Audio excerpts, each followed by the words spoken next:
Welcome, everybody. Oh, got quiet all of a sudden.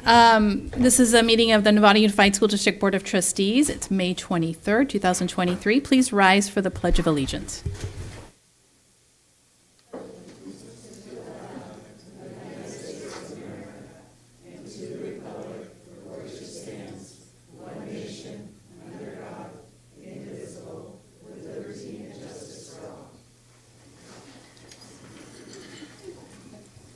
All right, I'm going to do a little bit, before we approve the agenda, I'm going to do a little rearranging. We're going to move the closed session announcements, which is item number 10, to just after we approve the agenda.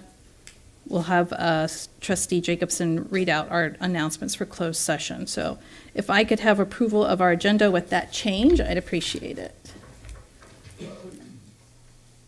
So moved. Okay, first by Trustee Millerick. Second by Trustee Pickus. All right, all those in favor? 7-0 and 2 advisory. And all right, so now we'll just have Trustee Jacobson read out our closed session announcements. The board met this evening on 6 items in closed session. First, with respect to every item of business to be discussed in closed session pursuant to Government Code 54957.1, settlement of pending litigation on Tuesday, May 23rd, 2023, a majority of the board in closed session voted to approve a settlement agreement with the parent of a statewide student identifier number 1325585733, who asserted special education claims against the district. The board approved reimbursement for services in exchange for release of waiver claim against the district. Trustee Millerick made a motion to approve the settlement agreement stated above. Trustee Pickus seconded that motion. We'll now do a roll call vote. Trustee Butler. Aye. Trustee Gasson. Aye. Trustee Jacobson, aye. Trustee Lametta. Aye. Trustee Mack. I was absent. Thank you. Trustee Millerick. Aye. Trustee Pickus. Aye. Thank you. Item 2, with respect of every item of business to be discussed in closed session, public employees discipline, dismissal, release was information only. Item 3, with respect to every item of business to be discussed in closed session, pursuant to Government Code 54957 and 54957.6, conference with labor negotiators, Francesca Whitcomb, Director of HR, employees, organization, management, unrepresented, information only. Next, with respect to every item of business to be discussed in closed session, pursuant to Government Code 54957 and 54957.6, conference with labor negotiators, Francesca Whitcomb, Director of HR, Employee Organization, Nevada Federation of Teachers, information only. With respect to every item of business to be discussed in closed session pursuant to Government Code 54956.9, insurance claim 619232, the board approved to deny the claim. And last, with respect to every item of business to be discussed in closed session pursuant to Government Code 54956.9, insurance claim 621218, the board approved to deny the claim. Thank you. All right, thank you for that. Let's move on to the excitement and why a lot of us are here this evening. It's a time that every board meeting at this time every year, the second meeting of May, we always take time to honor those who put in the years of service, reached a milestone years of service, and also those who have contributed a significant amount of time here in NUSD and have decided to step away and retire. But I'm sure we'll call them back, right? So I will turn it over to Franny Whitcomb to present that.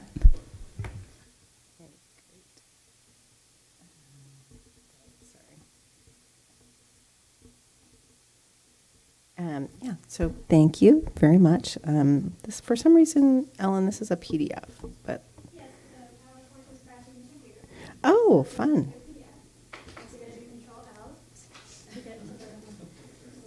Thank you. Oh, there we go. Perfect. Okay, great. All right, so this is one of the most fun things for me every year.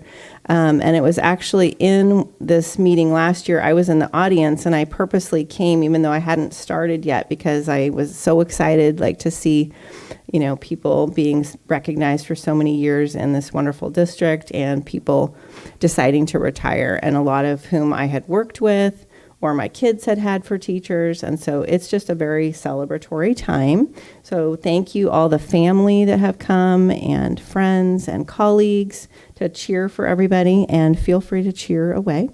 We're going to start with our retirements. And so first of all, when I call you up, if your administrator that's going to say a brief word about you would come up with you, that would be great. So first, I would love to have Sally Carbonaro come up, and Angela is going to come up with her.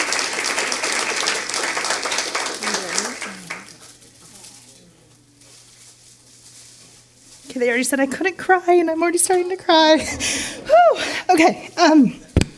Sally joined the district in 2008. I brought my list of all the jobs that she's held in service of our families and our students. It's a long list. I'll say it really quickly. She started as a playground supervisor at Hamilton Elementary School.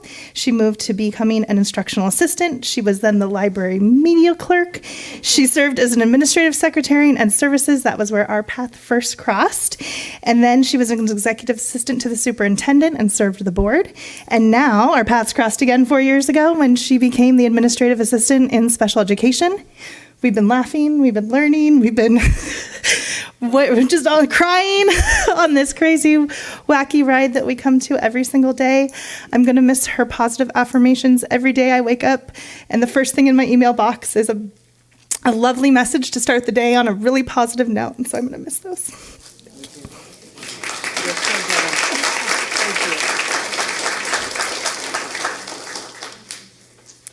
All right. And then I'm going to name some people tonight that weren't able to be here, but I'm still going to show them anyway. So then we have Sabrina Colleen is retiring as an art teacher with Novato High. So you make sure and send her our best wishes, okay? I know, right? All right. And then we have Mr. Scott McLeod. If you would come up with Jen Larson.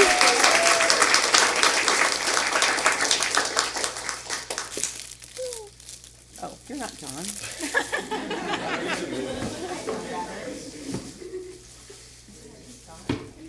There you go. Nice jacket.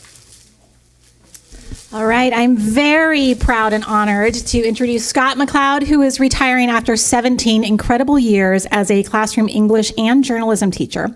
He is probably most well known for his Pony Express. He has been the chief advisor for our school newspaper, which is a feat in itself. And for those of you who've read it, we have one of the greatest student newspapers out there, and we've read a lot. So I think what I want to say is Scott is a pillar of our community, and I think he models integrity and inclusion and student voice in a way that all of us should be inspired and strive to do. And we are going to sorely miss you. Your students are very excited for you, but also very upset to see you going. And I just want to thank you for your service and all that you've done for our school. And we hope that we can continue the tradition and legacy that you've left.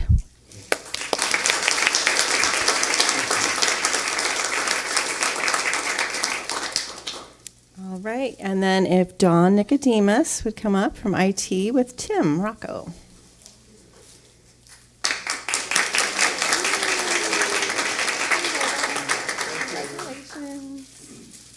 Hi, everyone. Don Nicodemus. Don, you've been here for 10 years. Don serves as a systems analyst. Systems analyst, in case you don't know, is someone who's sort of a jack of all trades for us. He does a little bit of everything.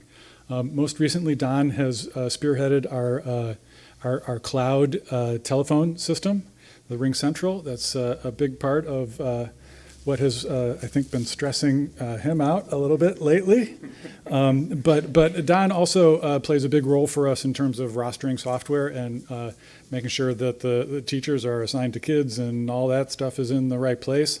I think one of the things that's important to recognize about Don, and one of the things I think that I really appreciate, I think everybody appreciates, is his demeanor. He's always very calm and easy to get along with. And he's also very quick with the joke and has a wonderful laugh that fills the office. So that's something I think that we're going to miss when he's gone. Don, thank you. Congratulations.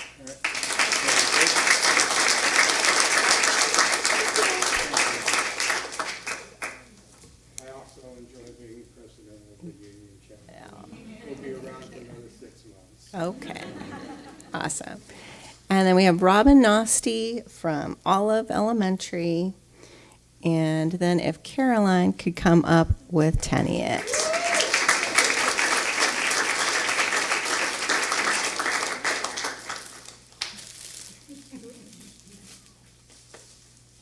Congratulations. You're so welcome. Good evening, everyone. This is always like bittersweet because I'm so excited and happy for Caroline and Ross as they continue the next step in their journey. You have to come watch. They're adorable as they leave after school. Sometimes they're holding like the same bag, one handle in like one hand, and Ross is holding the other handle, and it's just great to see like what their next path and journey is going to be. But we are going to miss you terribly, Caroline. I know your students, your past, present, and future students are definitely going to miss you. Your sense of humor, your keeping us updated with all your soccer information. So we're hoping that we're going to get the consistent text from you still telling us. But this is bittersweet for sure, and we will miss you at Loma Verde and your sense of humor and your leadership and your integrity with the students. So good luck on your next journey and congratulations.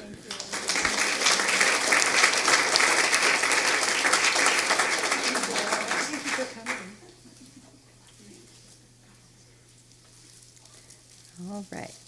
And then Dennis is off traveling, but he retired earlier this school year, Dennis Rodriguez. And Leslie Smith. Yes, big clap for Dennis. Yay, Dennis! And Leslie Smith from Hamilton Elementary School. And lastly, if Miss Susie Trainer could come up with Jen Larson.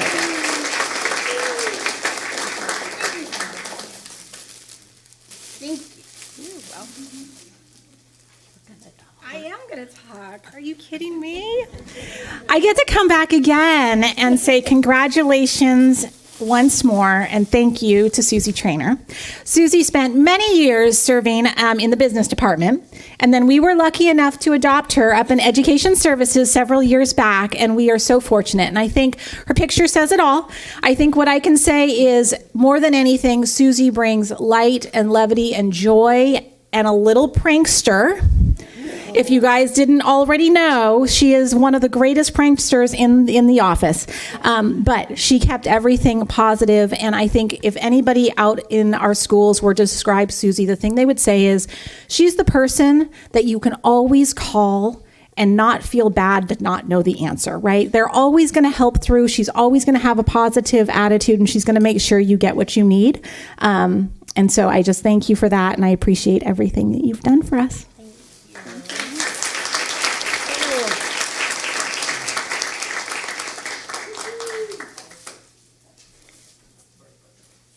Yeah, actually, we would like all of you to come back up to the front. You get to get your photo. Bring your little board. You know Leslie. Hello, she loves the photos.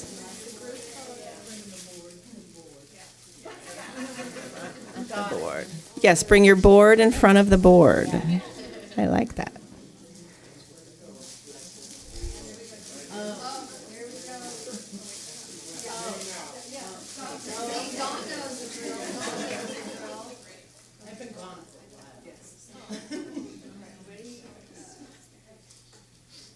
Lovely. Thank you so much.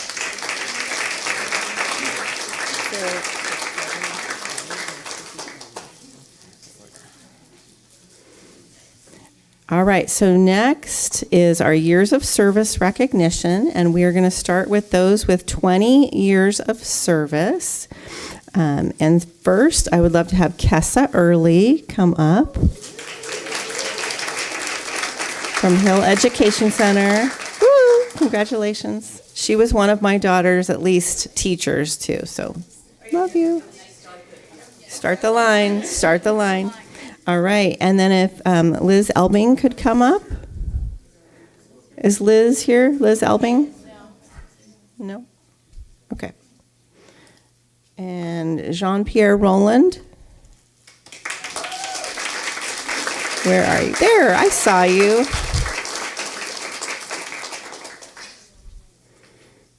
Congratulations.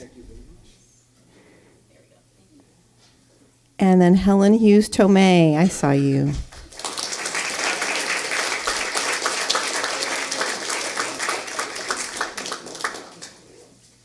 And Patty Rivetti.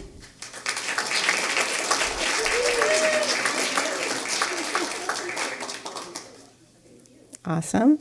Audrey Sand.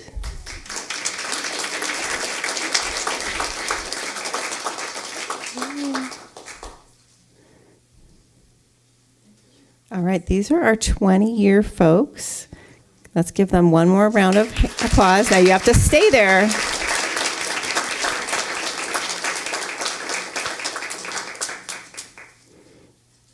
All right, now you guys don't, no, you have to stay there because I want to see all this exciting stuff. Okay, so now our 30-year folks, if Jill LaCuse could please come up. Or 25 years, sorry, 25 years. I don't want to jump the gun. 25. No, 25. That's a big number right there. And the one and only Irma Manian.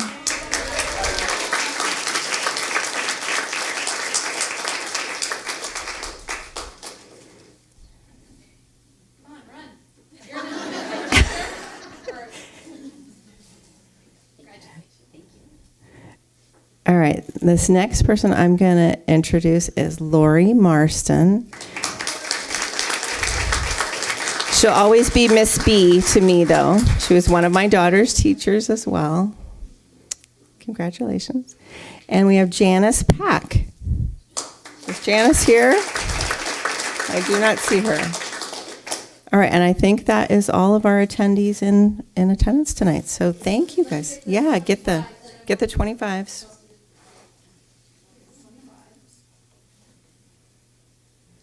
Okay, now everybody.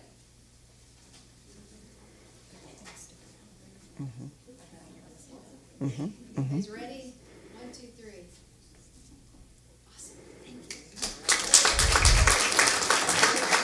And then please don't take off yet. You can sit for just a second. And I know they're not here, but I just want to recognize our 30 years of service folks. Lori Campbell at Hamilton and Danny Nairn at Sinaloa Middle School. That is many years in this district.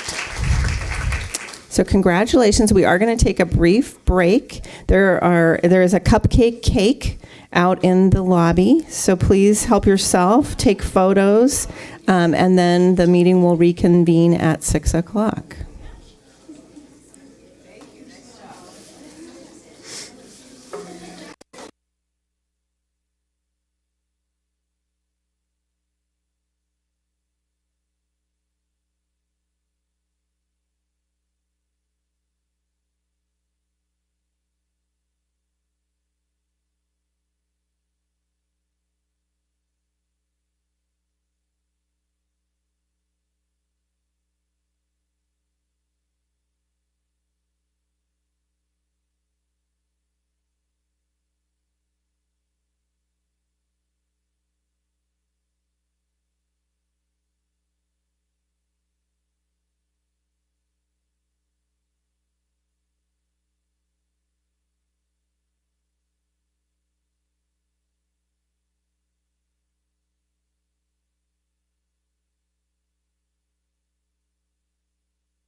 board trustee.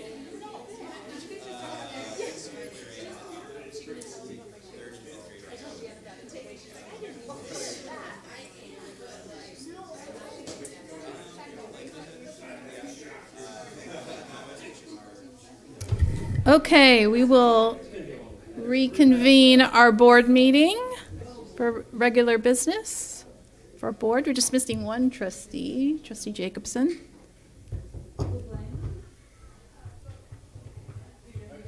Oh, there she is. Yeah, that's okay. Well, we are going to move into well, I'll do consent. You want me to put this up? Not yet. Not yet. Get my pen out. All right, we're going to move to approving of our consent agenda. Is there anybody that would like to pull anything on consent? Seeing none, and there's no changes for consent items. Everything that's at your table is for the discussion action. All right, so I need approval of our consent agenda. If I could have that. First by Trustee Jacobson. Second by Trustee Mack. All those in favor to approve the consent? 7-0 and 2 advisory. All right, now we're going to move on to our announcements of the board, superintendent, and our student board members. Hi, Blaine. Hello. Hold on to get my stuff here. Only 2 more of these for me, so sad. We had our senior award night on Thursday the 18th, which was pretty cool. It was seniors getting scholarship awards, and there were leadership awards, just stuff presented to appreciate the seniors, their accomplishments, and it was like a really awesome night. And a ton of scholarship money was won for college, which was like fantastic. MSA Rock Band did another show at Hot Monk on the 17th. Which is very cool. And then we had prom this last weekend, and it went like off without a hitch. It was a really, really fun night. Everything that like we spent a year, leadership spent a year planning that, and it couldn't have gone better. Very pleased with that. Right now we're in our end of the year Spirit Week. This will be our last Spirit Week of the year. So we've got 2 more days. Yeah, it's a really short week this week. And then senior projects are ending. We've had a lot of really like fantastic ones. We've had theatrical productions, like one-man shows. That it's like an hour-and-a-half one-man show somebody did, and it was making people cry. It was awesome. And one senior project is on the 24th. It's a blood drive. So we'll have a lot of students 16 and up donating. It's a super awesome cause. And then on the 31st, we have senior breakfast. This is where we'll show the senior slideshow. Just to recap, it's the last time all the seniors will be in the same room together, which is very bittersweet, but very exciting stuff. And that's kind of it. It's pretty much locking down for graduation.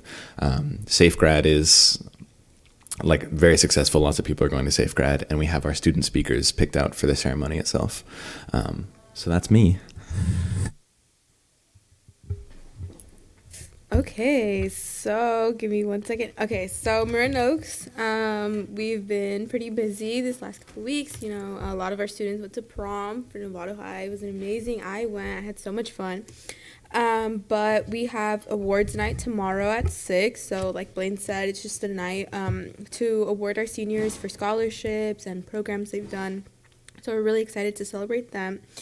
Today we had a wellness event during our advisory period. As students signed up for the event, we had planned, we had things like a self-defense workshop that helped them like learn effective boundary settings and personal safety and things like that.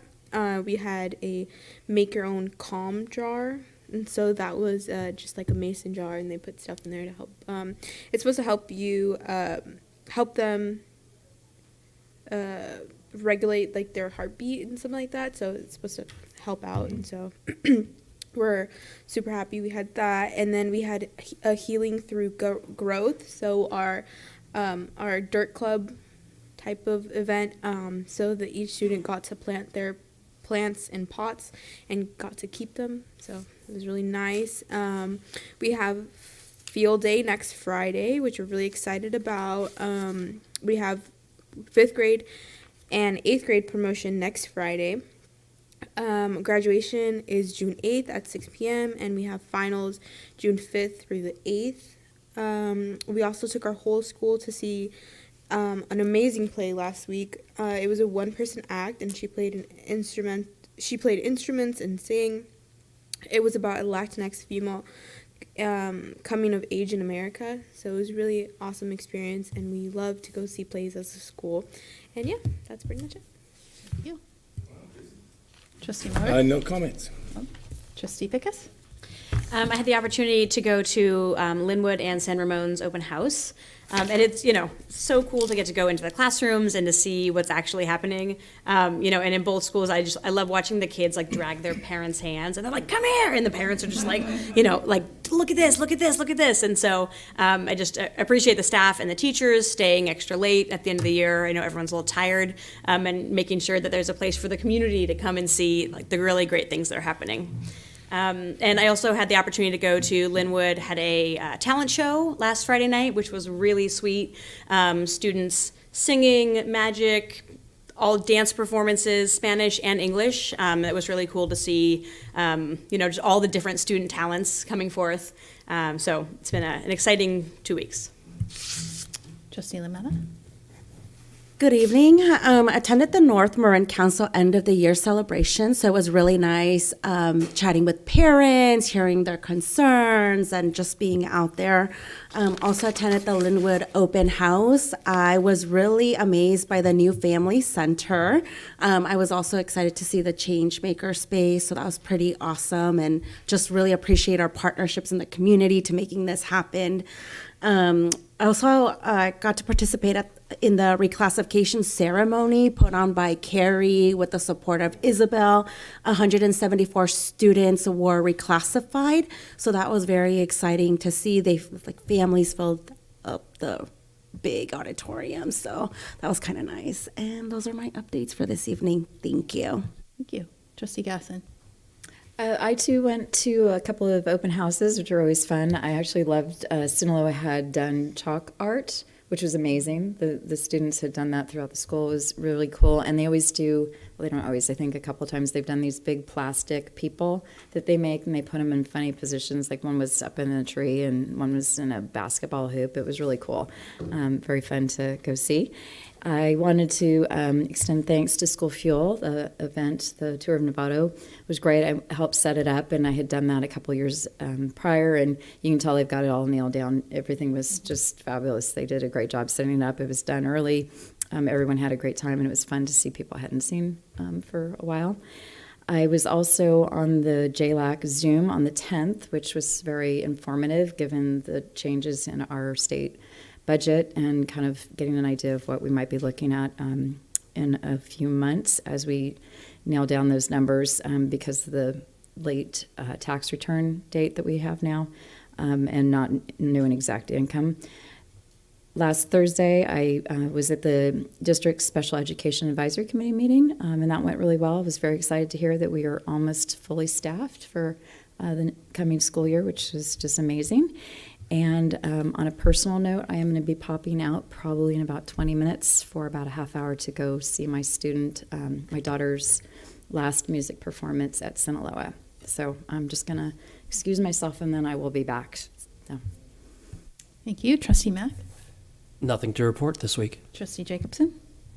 I also listened to the JLAC meeting. It was super informative. We're lucky here in Marin. We have some firms that do write-ups for us that kind of give us a lay of the land of the financials and any legislation that's coming. So getting those snippets of information are really helpful. I attended the School Fuel Board meeting.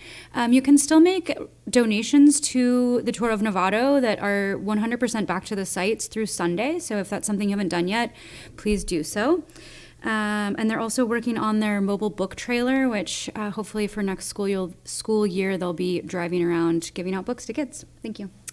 Thank you. I have a few things. It's a busy month, so we're all running around crazy trying to get in all the activities that are going on. I was able to attend the E2 meeting, which is the Efficiency and Effectiveness Committee that is through the County Office of Education. We got a presentation from Lisa Miller, who is sort of oversees the grants that MCOE administers and looks for other grants that maybe we can come together collaboratively as districts and work from those grants and try to get them for us. So it was a nice presentation. I as well was on the Zoom for JLAC as well, and so you can tell we had good representation from Nevada Unified on that, and I think this board does a really good job of making sure we're getting to know the budget, getting to know what's happening at the state level. We try to attend anything that we can just to get an understanding of what's happening. I also did a CSBA, California School Boards Association, had a May revision webinar. I was able to do that. And then Tour of Novato, I worked the registration table as people came and checked in to ride their bikes or do the walking up and down Grant Avenue. So that was nice to do that. North Marin Council had as well, I attended that, having their year-end celebration. And somebody was honored that evening, but we won't say who. North Bay Children's Center had their groundbreaking. This was their third phase of their rebuilding of their whole facility. I was able to attend that. I actually ended up, they had me taking a photo and doing a shovel and all of this stuff, and I had no idea, but I was there to represent Nevada Unified. The city was there, Supervisor Lucan was there, several representatives that have helped support North Bay Children's Center. I did the Senior Awards at Novato High. I was able to pop into that and get about a half hour to see some of that, and that is always nice because a lot of our community organizations, representatives around Novato and in the county, give back to our students, and in some way as a scholarship, 4-year scholarship, 1-year scholarship, whatever they can do, they're always there to help give back. So I want to thank our community organizations that do that. And then lastly, I was able to get to Lou Sutton's Sip and Bid auction, which was Saturday, and that was a different, normally their auctions are at night, this was during the day, and it was a nice change in the venue and everything. So that's it. It must be the 100 Days of May. Listen to all of this. Oh my gosh. There's so many activities going on at the schools, the proms. I think San Marin is having their prom this weekend. Jen Larson she is now Dr. Larson. She just went through graduation this past weekend, and I think she left, so we don't get to even say it to her. So that was really great. Our North Coast section, a lot of our teams were in both baseballs for both high schools and softball for San Marin.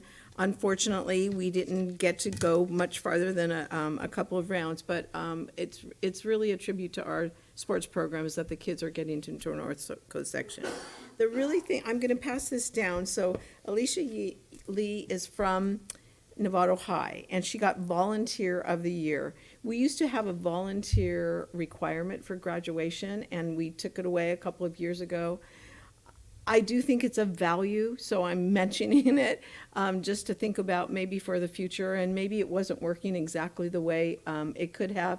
But when you see kids getting out the way Alicia is, she is the Volunteer of the Year for the Center of Volunteer and Nonprofit Leadership. She volunteers in Beyond Differences, student elections, and then for Asian Pride. And so this is a magazine that comes to our homes, and I'm just going to pass it down so everybody could see it. I'm so proud of our students in so many ways, and I think any chance we have to acknowledge them, it's an important thing to do. So that's it.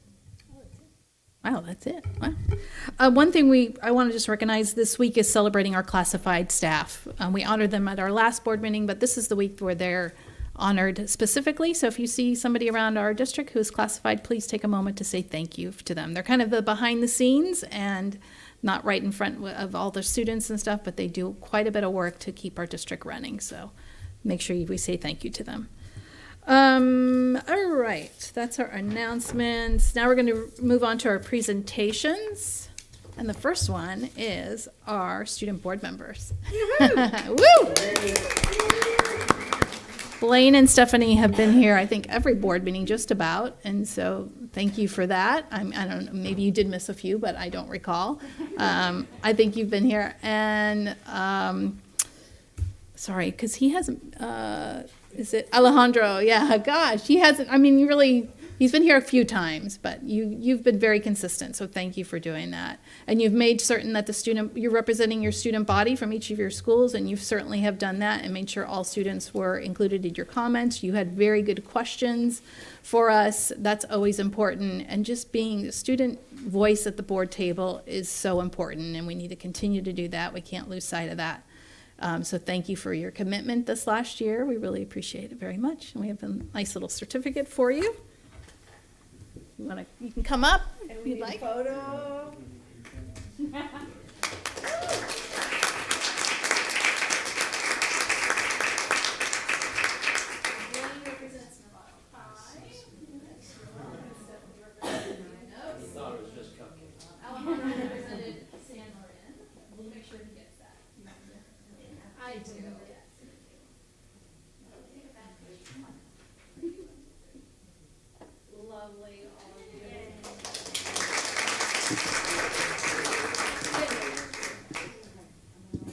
And if you'd like to say something, you're more than welcome to, or any trustees want to say something, please do so. Well, let's see if they want to say something Okay. first, yeah. If you'd like, do you want to say anything, Stephanie or Blaine? You want to? Hopefully you've enjoyed it just as much as we have. Yeah, totally. I mean, I've never done anything like this before. I think I joined on account of, I was in leadership, trying something new, trying to be, a lot of it I think is trying to be better at public speaking. I think that was definitely ground one of trying to get in front of people and where it matters a little more, I guess. And it's been so fun. Then it turned into going to like Sacramento with like you guys to do this. I don't know. I have fun coming here. Like, it's so fun coming here, and you guys are so very nice, and you've made it so easy to get better at public speaking and get better at presenting myself in a more like professional way, I'd like to say. So I don't know, just thank you guys. It's made this like the best experience ever. Like, I had so much fun doing this.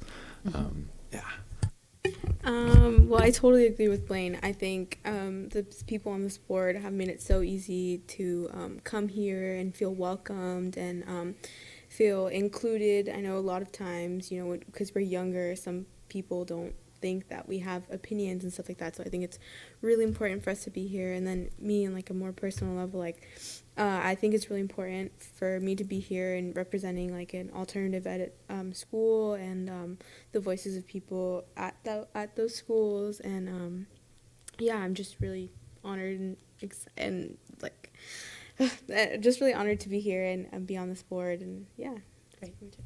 Thank you. And I know we're honoring you tonight, but you're more than welcome to still come to 3 more board meetings if you'd like. You're always welcomed here.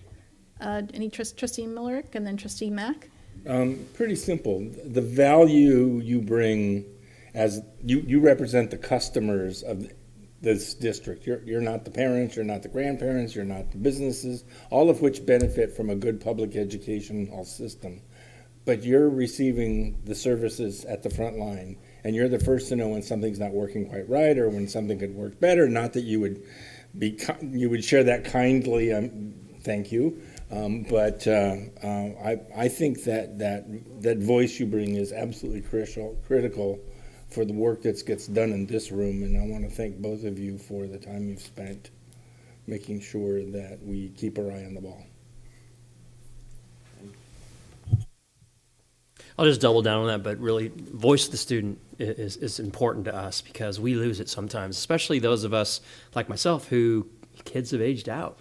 So my plug into the system is a little different, and having you guys here really helps. And I really appreciate you guys digging in a few times when it was a really interesting topic for you guys, and you represented. And it was really good to hear your feedback.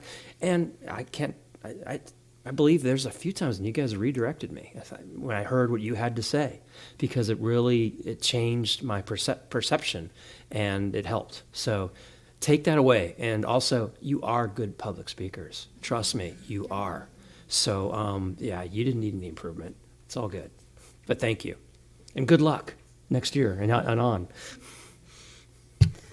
All right. Trustee Lametta, go ahead. I really appreciated hearing your guys' opinion. I really have a passion for seeing like youth and high schoolers get involved, and like you guys did an amazing job. Y'all did an amazing job. So good luck next year. I know you're gonna go to USC. I'm not gonna be upset about that, but that's okay. But good luck. Good luck. I just want to thank both of you. You're wonderful humans, and it's been great watching you grow in this environment, and you're going to do great things in your lives. And please come visit us so we know what those things are. All right, nobody else? Oh, yes. Well, you got to speak up. A turn. I just want to say thank you to both of you. I can't imagine either of those schools sending more perfect people for us and what you did in your leadership role. Blaine, I saw you in several performances and enjoyed every single one of them and homecoming and everything else. Stephanie, you were so brave when you facilitated the meeting when we were at College of Marin with all big honky people, right? It was just all the leaders of all the superintendents were there, the principals were there, and Stephanie facilitated the meeting. And made sure that all of our voices were heard to document some important information that had to go to the College of Marin. So you make us very proud of both of you. You must stay in connection with us so we know what you're doing in your next adventure. And thank you so much for being just great, fabulous kids. Thank you. Also, one smaller thing, kind of like with where I'm going, what I'm doing is a leadership position, or what I want to do, or what I'm pursuing is definitely a leadership position. And even if it doesn't relate to student government specifically, I'm getting life skills here that I think will make me a better leader and will make me better at communicating with real life people, you know, not like somebody who's my teacher or like a high school friend. You know, it's helping me kind of foster like business relationships, I guess. So, I mean, just thank you for the building blocks for my next step. It's been really helpful. This is an experience I couldn't have gotten anywhere else in high school, I think. So thank you again. Great. That's the outcome we want, a positive experience, not something you dread coming to. Because sometimes we dread. It's the end of the year, you know. Yeah. Thanks again. All right. Novato Charter School is here this evening, and they're going to present their annual update, which happens every year. It's an annual update. And Nikki Lloyd is here with us. Hi. Oh, well then you're going to make. So come on up. We're going to actually start. Good evening, everybody. I'm Nikki Lloyd. I am the Administrative Officer of the Novato Charter School, and I am so fortunate this evening to have two of our 7th graders join me for this presentation. An 8th grader, I'm sorry, an 8th grader and a 7th grader. We have Lila Yee and Liam Taylor, and they're going to talk today about our student leadership at Novato Charter School and what they do and what that means. You guys ready? Hi, I'm Lila, and I'm the president of the SSAC. My name's Liam, and I will be the president next year once Lila graduates. So I first joined the SSAC in 7th grade to help end social isolation. I'd been excluded from friend groups before, and I'd seen it happen to others. So I really wanted to help prevent that from happening to others. So when this year I had the opportunity to become president, I took that as an opportunity to learn more about resolving conflicts and more about leadership and public speaking as well. So I will now pass it on to Liam. So joining the SSAC is open to all 7th and 8th graders at the school. And if you want to join the committee, you need to write like a short essay on why you feel you would be a good addition to the committee and any past experiences you've had with bullying. So when I was writing my essay, I looked back to a day in 4th grade when a student in my class was like grabbing another student's legs and kind of thrashing him about, and continued to do so despite requests from many other students around the room for him to stop. The teacher in the room, who was a substitute, did not notice how extreme the situation was and did not try to resolve the situation. The experience made me want to learn more about conflict resolution and how to prevent any similar situations from ever happening again at NCS.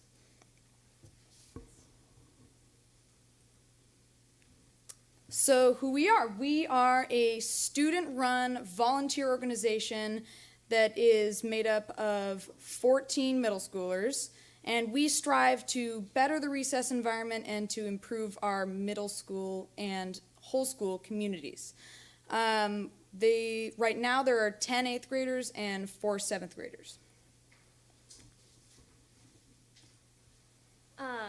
What we do. So this is often a question I get asked when we're out on our recess duties. So we volunteer 1 or 2 of our recesses each week to go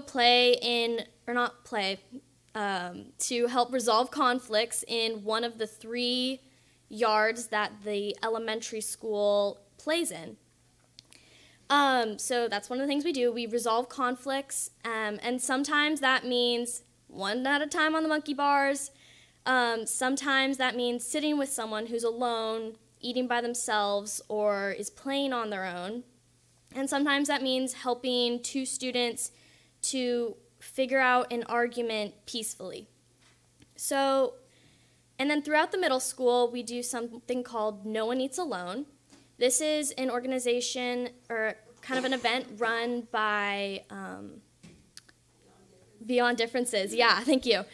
So it's basically where the whole middle school will get together and we'll eat lunch together before COVID.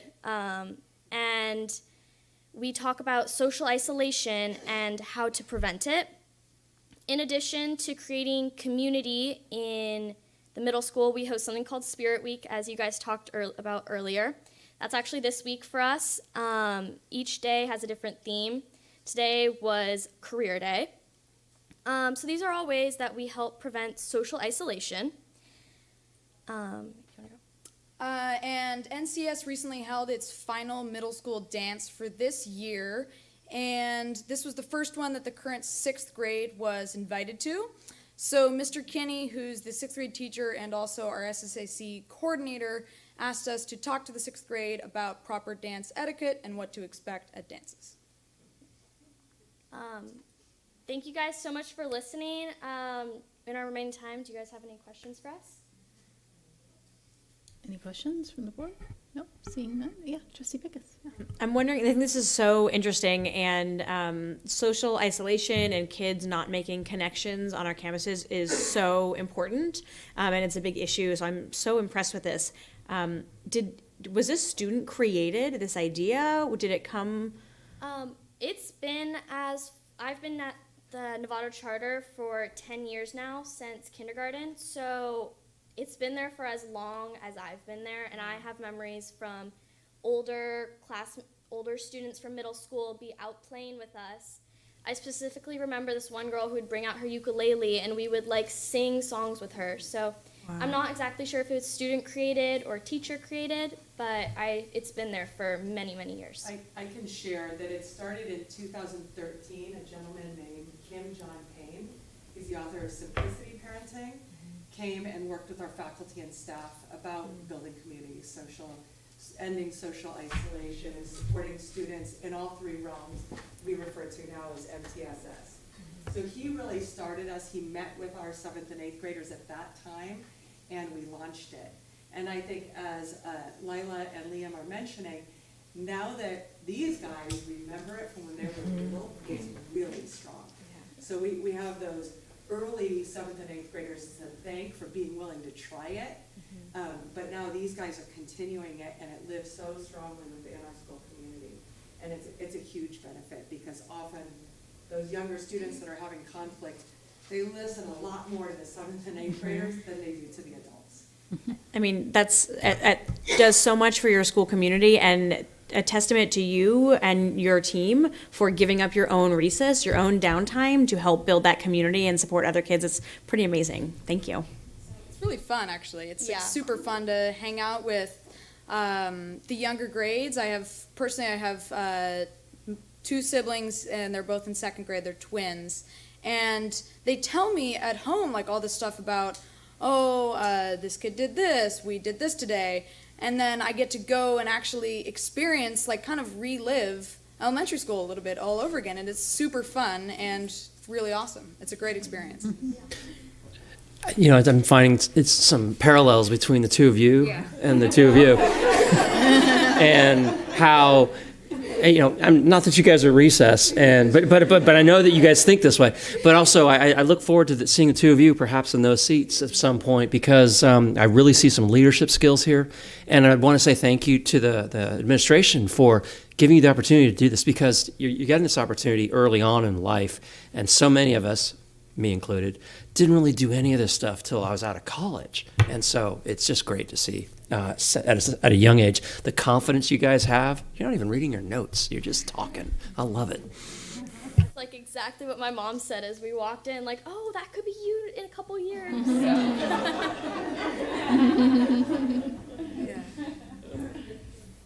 And thank you guys so much for having us. Thank you. Such a cool experience. Great job. Thank you. I'd driven past this building a million times and never seen the school field sign.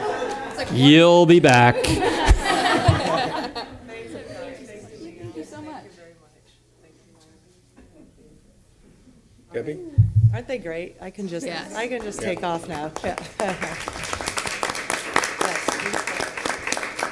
Debbie? Debbie? Oh, yes. Trustee Millerick? Yeah. Nikki, before we get on to the rest of it, we're going to talk about the school, but the work product, the actual important outcome of a school is the students who walk away and take their lives forward, and that you chose to highlight the achievements of your school by taking the most important product you produce, which is capable, forward-looking students. Thank you very much for bringing that to this evening's meeting. You're welcome. Thank you for having them, and we have more. We could have 2 come every meeting. Thank you, guys. Well, thank you for having me. I'm excited to be here. And, oh, Ellen left without showing me. Okay, sorry. So here I am to present the annual update, 2022-2023. So as some of you are familiar with, we are guided by our core values of respect, collaboration, creativity, and the art of teaching. We use a holistic developmental approach and have accountability as our 5th. And our mission statement is that we believe our students will positively impact the world. Our mission is to guide students to discover their individual gifts, build connections with others, and foster a love of learning. Oops. We continue to be very proud of being one of a few schools that's a full member of the Alliance for Public Waldorf Education. And this organization supports Waldorf education in the public sector throughout the country. So it's wonderful when we get together and talk about how to blend these worlds. And I always like to mention that we know Waldorf in the public sector in charter schools, but there are many districts that are implementing Waldorf programs within their district programs. We were very excited to receive the notice. One of my colleagues forwarded me the information that we were identified as a California Distinguished School. And for us, this is sort of remarkable and unique because we quite clearly articulate that we do not necessarily align with the California state standards as they're outlined. We do have a document that shows, for example, a first grade standard. If we don't teach it in first grade, when do we teach it? And we do cover all of the standards by 8th grade. But often that gets us at a bit of a disadvantage with certainly the CASP exam, because our 3rd graders haven't necessarily seen everything that they're then going to see on the exam.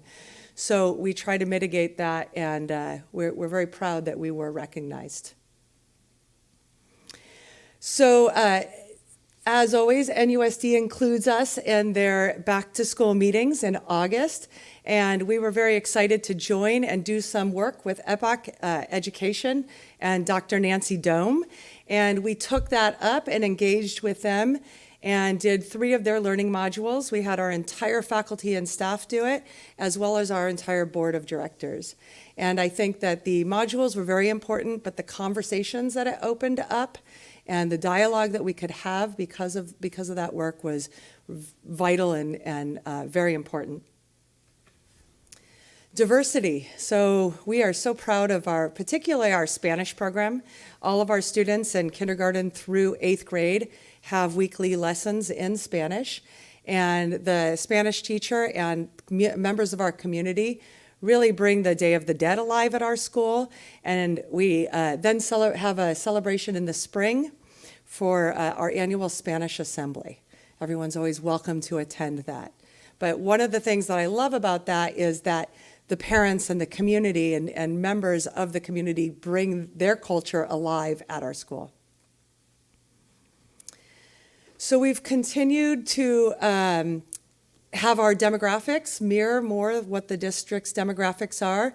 And in this slide, we show the changes between 2015 and the year 2015-16 and this year. So we're continuing to show increases in all of the different demographic areas. We have a slide on our CASP results, so you can see where we fell compared to the state of California. And we were established in 1996. Some of you were here. I know Ross Millerick was here. I was here as well. We are fully enrolled, I'm very excited to say. And this is, I think, sort of unheard in education, but we had our first director, many of you know, Rachel Bishop, and I followed her, and we have just hired our third director. And he is here with us tonight. If Justin Tamola can stand up. I'm very excited that Justin will be joining us.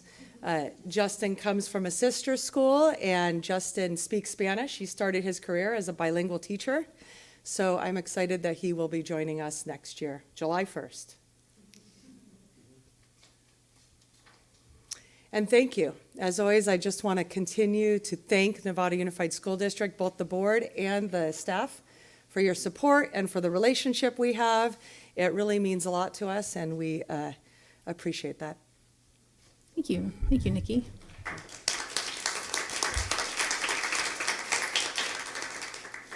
Anything from the board? Any other comments? I know we have another agenda item with Novato Charter School part of that, but we'll get to that. Clarify for us how you want to separate their presentation from the... This is if you want to ask anything about the school, the academics, just what went on the last year, anything like that, just in regards to the presentation. I will ask one question. Nothing about the bond stuff. Okay, Let's so I'll wait on skip all that that. one. I will ask one question. Yes. So with the new director, that means, Nikki, you're stepping aside? No, I'm staying on for a bit in the role that I've been handling more of the district operations. So, and Mr. Justin Tamola will be on campus every day. We kind of use different terminology in the charter world. So often director can be principal, but a bit more. And then administrative officer is a lot of the things, again, that are done in the district office. So a lot of the HR So you're going to be around for at least another year or more? What kind of commitment are you wanting, Ross? Well, we're going to end up with some conversations later that's going Yes. to talk about how we're going to collaborate. Yes. And really my question is, maybe it belongs more in that segment, is are you here to work with us, or are you heading to Sonora for the No. or Bishop or someplace nice, you know? Yeah, I'm definitely planning to be here for the foreseeable future. Okay, so you're lucky. Yeah. Thank you. Trustee Mack? Yeah, so fully enrolled, and congratulations again. Yeah, so nothing new there. What's the wait list look like these days? Just how long is it relative to prior years? We had our greatest ever number of applications to the lottery. Mm-hmm. So we had that on our last board agenda. I don't recall exactly. I believe we have 80 students on the TK wait list. Mm-hmm. So if you want, I could send that to you. I'm just curious, just wondering if it's getting shorter, getting longer. It sounds like it's getting longer. It's getting longer. We saw a dip during COVID, which I think we sort of all did, and then we were really watching that. Mm-hmm. And it, like I said, it came up and surpassed pre-COVID numbers. And would you say the overall wait list, as well as people admitted, what's the mix roughly of within Novato versus coming in from outside? At point of enrollment, I believe it's about 98% Nevada Unified School District residents. Okay. And I would say the remaining 2% faculty children. Okay. So, or sometimes in the upper grades, we might have a class that's fallen below, and then the wait list might get to somebody in San Rafael. Sure. So, but pretty much at point of enrollment, it's almost 100%. Got it. I wouldn't have known that. I would have guessed more like 80% or something. But okay, got it. Thank you. Good stuff. Yes, Trustee Lametta? I know that, thank you for your presentation. I know that you mentioned that you're trying to increase more or you're trying to reflect more of the demographics of Novato. How are you doing that? Like, what's the strategy for recruitment? So we've tried lots of things over the years. It's a typical scenario where a charter school does not demographically mirror that of the district, either one way or another. They can have a higher percentage of diversity or a lower percentage. We've worked with North Bay Children's Center, brought things over to them, offered to do presentations. We invite them over. We have brochures. Our brochures are now in English and in Spanish. We attend the kindergarten orientation that NUSD holds every year. But honestly, the biggest one is word of mouth. We're finding that families that join our school go back to their community and say, hey, you know, this is a great school, open to everybody. I think going back 10 plus years, there was a perception of, what is that school? Is that a private school? So I think that the pathways we've made into the community have really made a difference. And then because we are a lottery school, we can't do too much by the time everyone's names get put in the hat. We've really worked to strengthen our practices so that we are prepared to welcome and support diversity once sort of we are incorporating others into the school. If I recall correctly, too, you changed your tour times to help in that regard. Yes, we changed our tours. We have an evening tour. We have a tour in Spanish as well. So, yeah. All right, if there's no other questions, thank you very much. Yeah, I didn't have any. Welcome, Justin, as the new director. Welcome. Yeah. All right, thanks, Nikki. And thank you to the students that came as well. To Lila and Liam for presenting as well. See you guys soon. Thank you. Good job.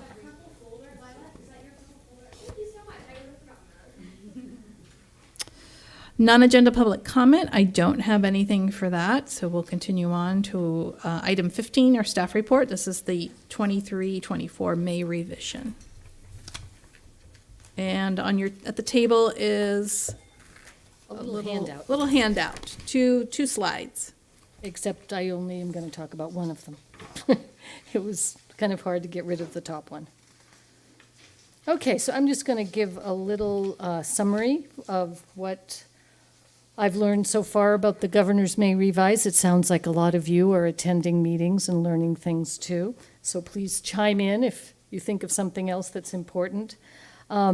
It's interesting, no one that I've heard is saying the word recession except to say there isn't a recession, but it's kind of an undercurrent of we don't know what the future holds. They're calling it uncertainty.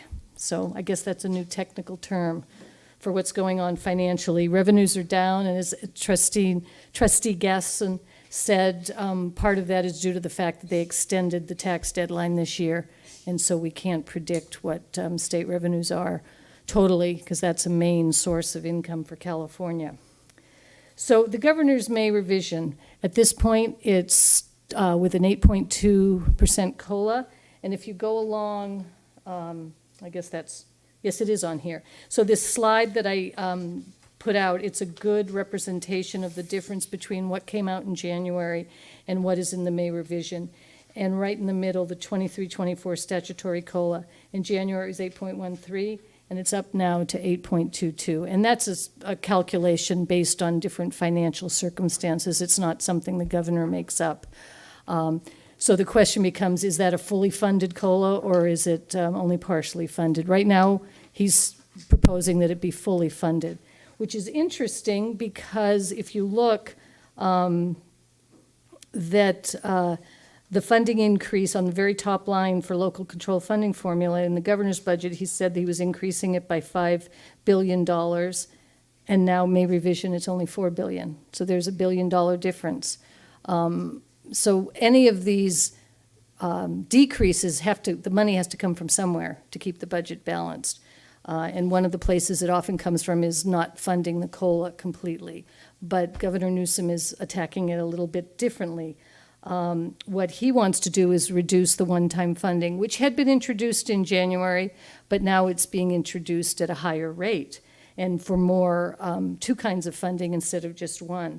So he's saying that the Learning Recovery Grant will be reduced by 32%, and the Arts and Music Instructional Grant will be reduced by 50%. So total for Novato, we were expecting $11 million. Well, I didn't do the actual calculation, but it's down there. It's not quite half. but it will be more like $5 or $6 million that we can expect right now. And depending on what comes with the actual budget, it could be more or less. So that we have not, fortunately, we have not really committed that money to anything. Now, we had talked in cabinet and started to make plans about using that money to continue to have some of the positions we've created and used at the sites with COVID money. We can continue to do that for next year and probably the following year. After that, it will become more of an issue of what happens to fund those positions if we want to keep them.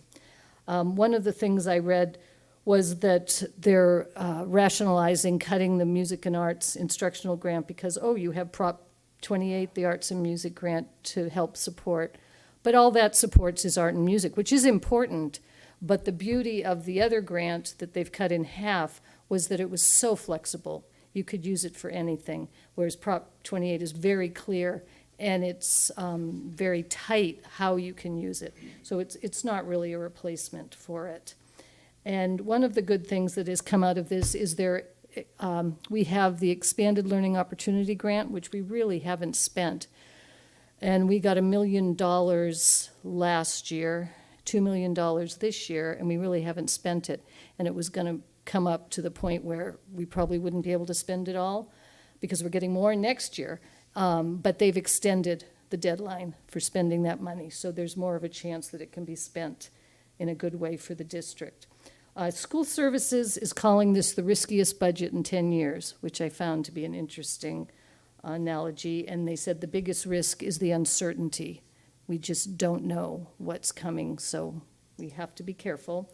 And at the district level, the risk factors are expiring one-time money. Most of the COVID money is expiring at the end of this year or the following year, 24.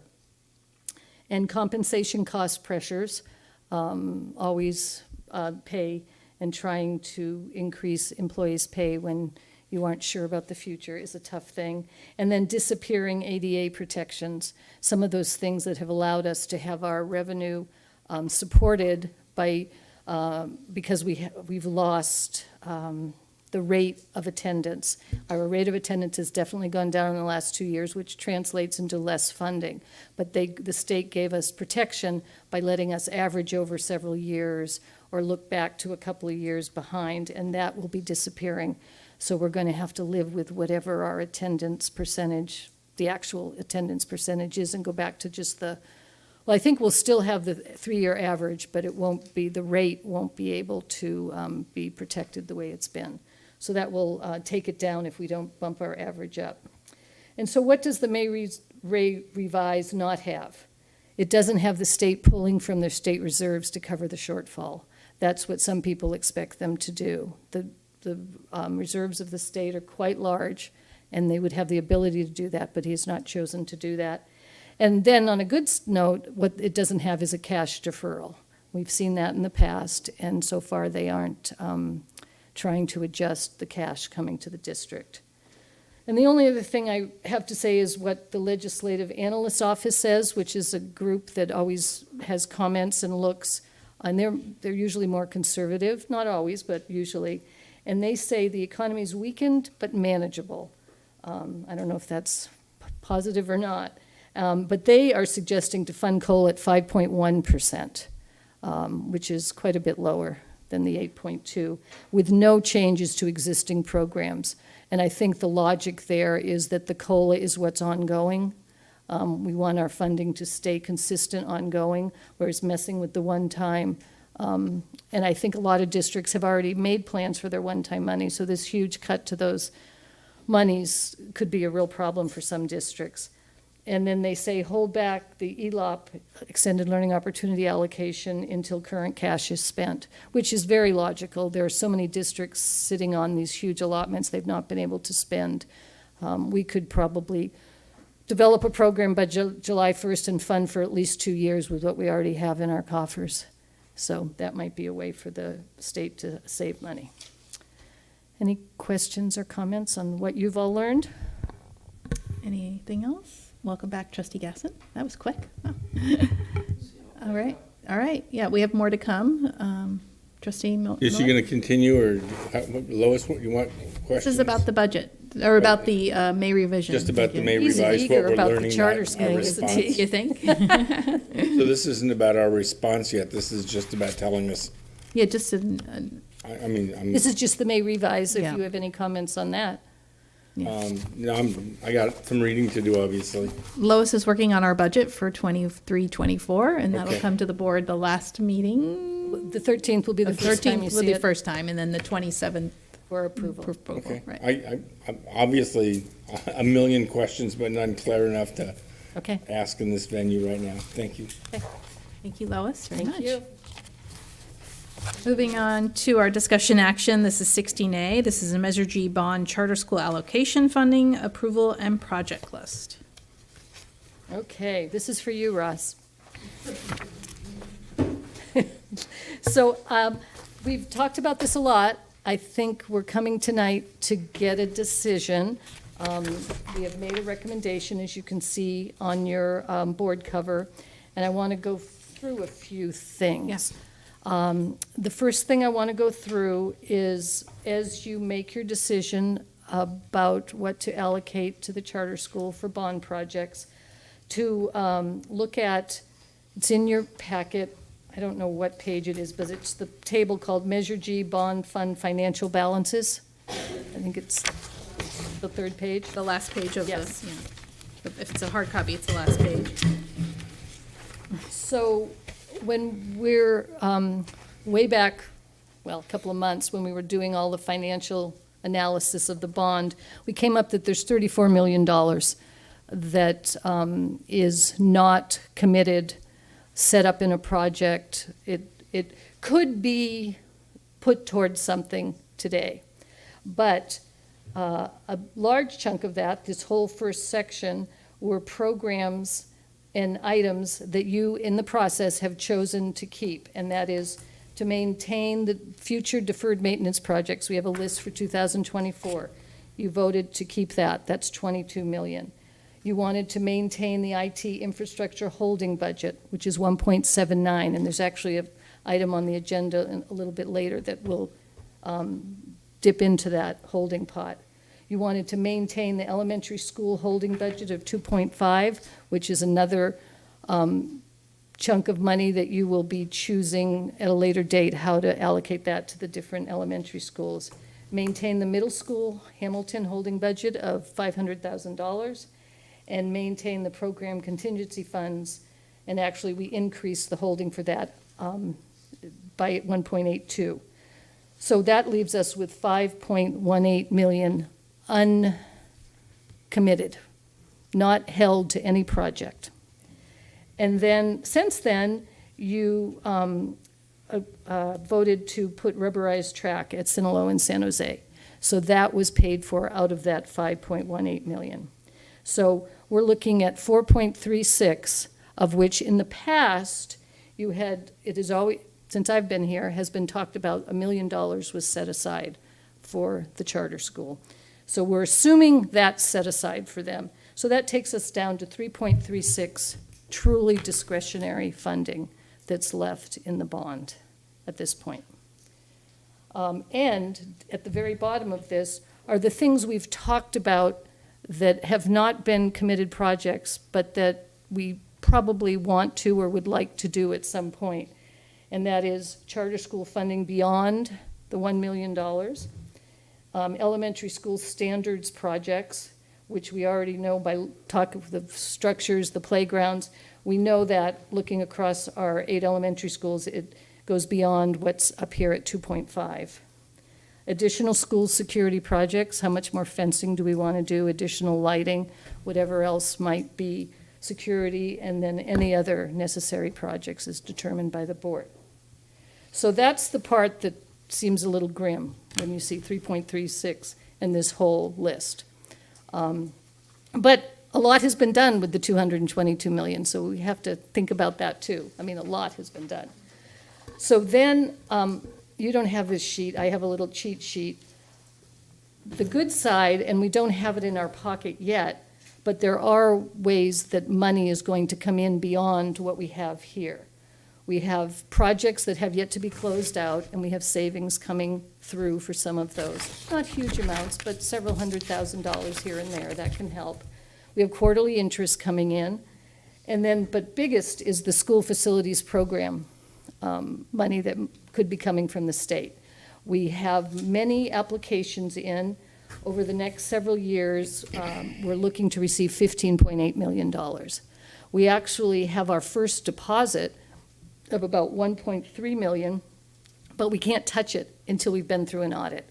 And that's quite a process. You have to jump through some hoops these days to actually be able to use that money. But we're starting the process. That's the kind of work we do with King Consulting, and they help us go through that process.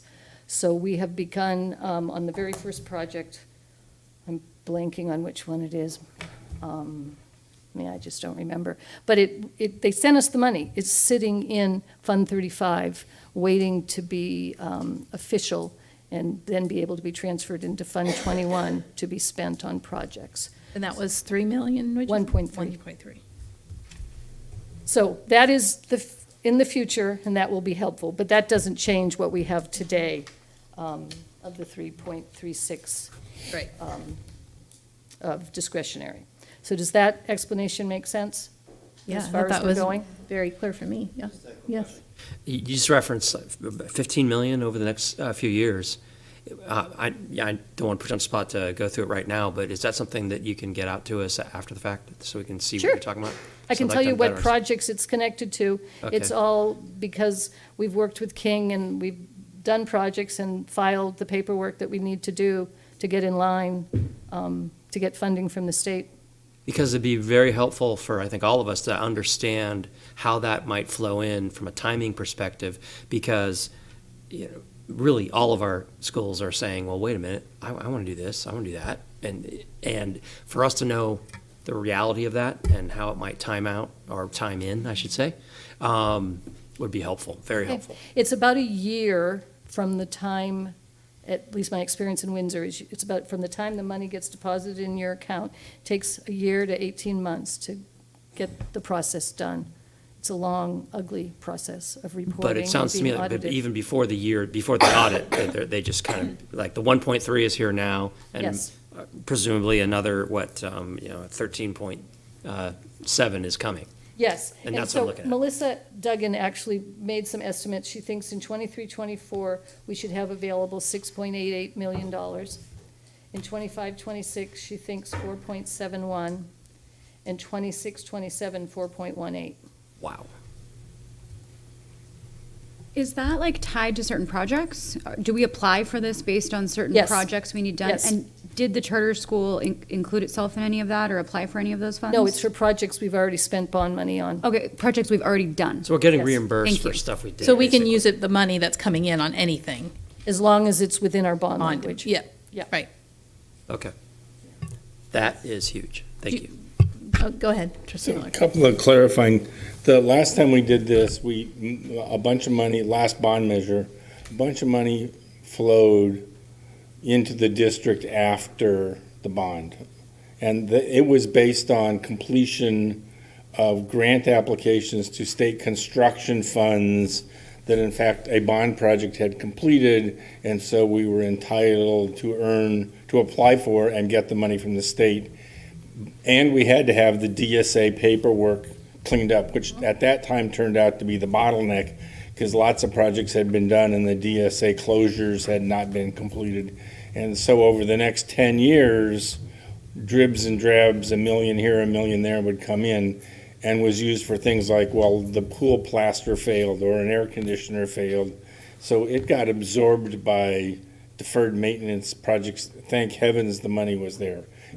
Is this a similar situation? Yes. So this is the Yes. state construction, and one of the constraints in that was the state only had so many dollars in the kitty, and if we applied, we were at the end of the application list, we got zero because Correct. the school right before us took the last dollar. So 15 million could turn into zero. It probably won't turn into zero. It'll probably turn into, some I of them will think be most- successful, some of them won't be. Most of these, if not all, are on what's called the funded list.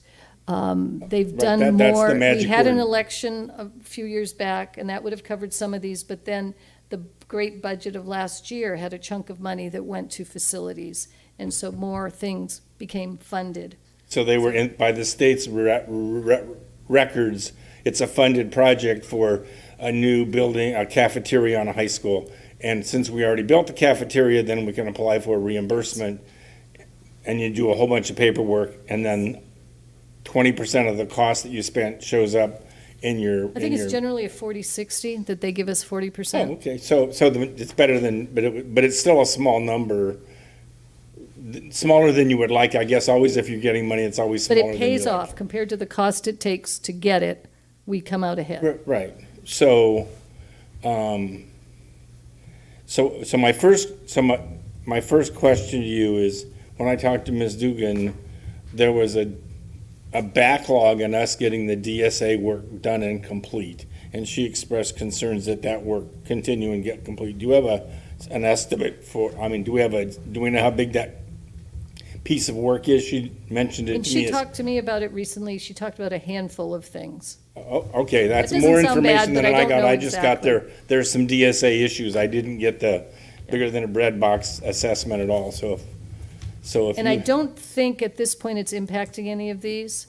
We're moving forward with all the processes that we need to get these. So I have not heard that the. But it might impact the total. Instead of 15.8 million, it might be 15.9 because we Perhaps. have to get the DSA work done. That's clearly our it's money that comes from the state when we've cleaned up the project and it's fully submitted to them.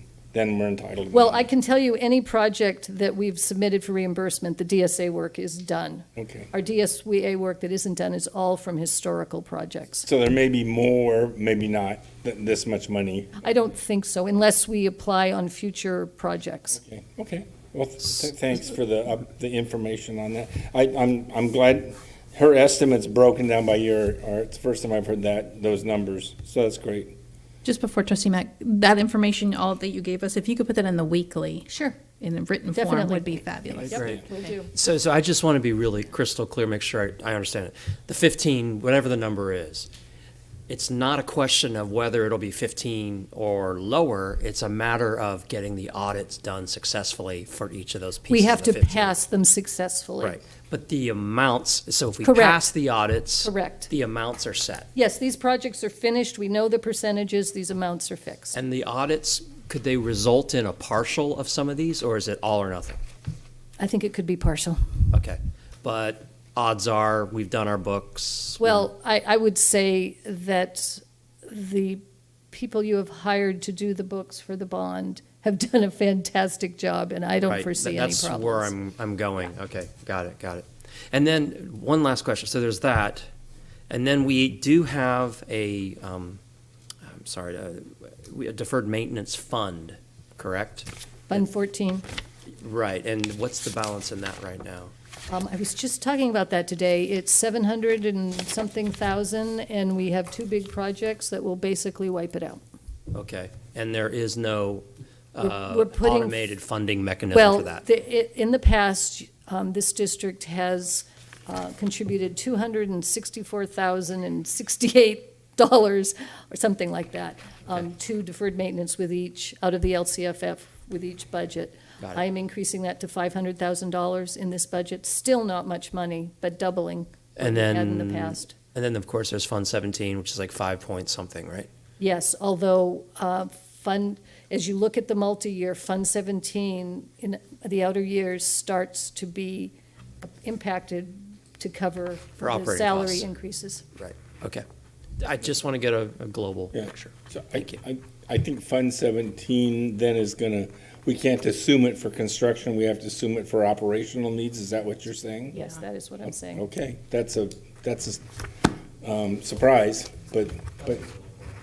It was built for the pension. So just to be clear about the way I look at this, I've been here more or less 30 years. We have raised $300 million in bond money, and these schools have gone from falling apart to decent shape. That's $10 million a year for the last 3 decades, 10 million every year. So while we're putting a $500,000 or $250,000 in the reserve, it takes $10 million a year to keep this building standing. And so maybe they're better now than they were, but construction costs are higher than below. So in my mind, our cost of keeping the buildings safe and whole and in one piece is something like $10 million a year. And I don't see anywhere we have a plan going forward past a couple of years where we're setting aside $10 million every year. So when we talk about it, we are going to be moving into relying on, we're going to be using up building lifetime span until we have a better plan. And maybe that's okay. I think, but between the 7 of us, we don't have $10 million a year we can pull out of our general fund's $100 million. So you want to pull 10% out of it every year. That I don't think the community expects us to go into teaching salaries and classrooms and student services, not into buildings. So this is a big topic. Yeah. So thank you for. I think my answers. I got my answers. Yeah, that was a good summary of where we're at. So appreciate Okay, and that's the introduction. Right. And now we're going to talk Now about the- the yeah. decision for Right. tonight. Getting So the top sheet is a kind of divided version of the priority list that we in the bond department have been working with the charter school staff to come up with. We made a list of all their wishes and wants, and then we got Greystone to help us put the best estimates we could, and then they prioritized. And in looking at the projects, a logical place to cut it off was at 1.3, and my logic there was thinking of the years that the 1 million has been tossed about. Well, the purchasing value of 1 million isn't what it was used to, so it just seemed like 1.3 was a reasonable place to make a recommendation, knowing that the district is being pulled in many directions to spend that small discretionary amount. And this would be taking $320,000 from that discretionary amount. Now, down below are the other projects. And so our recommendation is the 1.3, but certainly the board has the ability to add on or take down whatever they would want to from that. Okay, did all of these projects meet the bond language? Yes. I think the biggest caution is the warning from Todd of Greystone of not to invest large sums of money into the portables and several of these projects. Because that was the direction of the board last time was, let's go see what, yeah. So there are some repairs here of. Yes, now the roof repair is essential. Their roofs are leaking. And this is not a roof replacement, it's a roof repair. Can I ask, I didn't understand what you were asking, so what did you say? If all of these projects qualify under the bond language, because it's money coming from the bond. I Measure G. understood that, but then you followed up with a statement, because part of my recollection is we talked about, and quite honestly where I am on this, is the buildings need to be fixed, but we talked about the life use. They're 25, 30 years old. Why are we going to do that? So was your question that we couldn't use the money to buy like new portables? No, it was just that the direction of the board last time was to, we want to look at what is the cost of new portables. That was really where we left it. And you got that information, And we yes? got that information, and then it led to this. But does that not count under the bond, I guess is what I thought The new you were portables asking. would count. Yeah, would Okay, count, thank yes. you. Are they on this list? I don't see them. No, because they cost $7 to $8 million. Total? Yeah. So Hold on, yeah, go ahead. I'm trustee Mack. I'm sorry, I missed that last 8, what was that? $7 to $8 million To replace the portables. to right. replace the portables. And I just did the math. I just kind of pulled out everything that was clearly portable related, or floor, ceilings, bathrooms, windows, roof, cabinets, and there's probably a little bit more. That's 1.4 right by itself. But relative to 8, I get it. I was hoping it was an 8. Wishful thinking. Good. Just you sat with the charter with Nikki, and I'm assuming the current person. Who did you sit Those with? are my friends. Yeah, there we go. Nikki and Just wanna Craig. yeah, you had several conversations. There was agreement that this is what you were presenting. There was understanding that what you were. This is not I just won't you say putting the list there together. is total understanding. I will not say there's agreement. Okay, all right, yeah, but A fair statement? all right. And was John part of that from Greystone? Was John part of the conversation? No, not I know, I with see them. John. I see him, but I don't He's know here if for later. Yeah. Well, and to support us in any of the But he helped projects. with some of the pricing. Yes, yes. Okay. I just want to know who was in. Yes, yeah. we've talked about this a long time with all the people involved in the bond. Okay. All right, Trustee Millerick? So, you done, Greg? Yeah. Okay, thanks. Okay, thank you.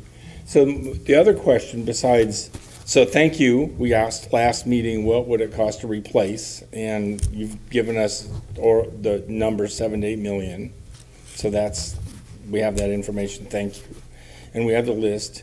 And I appreciate you saying there's understanding of what these lines are, but there's not agreement that that's an appropriate project to pursue. Well, I mean, I think even I have some. These are all projects that the charter school would like. The disagreement on that is the district perspective that to invest in really old portables is not a good thing. But what I meant by the disagreement was the amount recommended, that I'm recommending. Yeah, okay. No, my sense, so I won't speak for anybody else in the room, but the Greystone West, John was here and spoke, and he said basically patching up 25-year-old portables is a lost leader. This is not a permanent solution. So we're going to have an interesting conversation, but my question is foundational to that is, what is the district's obligation under the bond language? What is the district's obligation under our oversight and providing facilities for a charter school?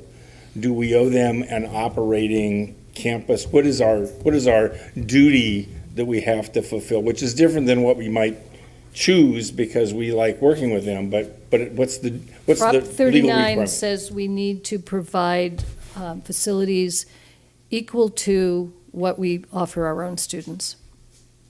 Okay, that was my understanding, and buildings with falling down portables what they are in with now does patched not roofs equal, doesn't. that is correct. That doesn't meet that Correct. rule that you just described. So I think we have a interesting conversation tonight that goes, So I'll go ahead and start the interesting conversation. How's that? Yeah. I think it's clear, and we've talked about this in different ways, in different times, under different topics, about moving things around a little bit, just to be gentle about it. And I do believe that we have the ability. We do need to go through all the campuses, and Jan has started that effort, or is just beginning that effort. And we need to have a better understanding of the degree to which all of our campuses are truly being used. And I think once we have that understanding, we'll have a better understanding of then what can we do, perhaps, to take the Novato Charter School and put it onto one of our campuses.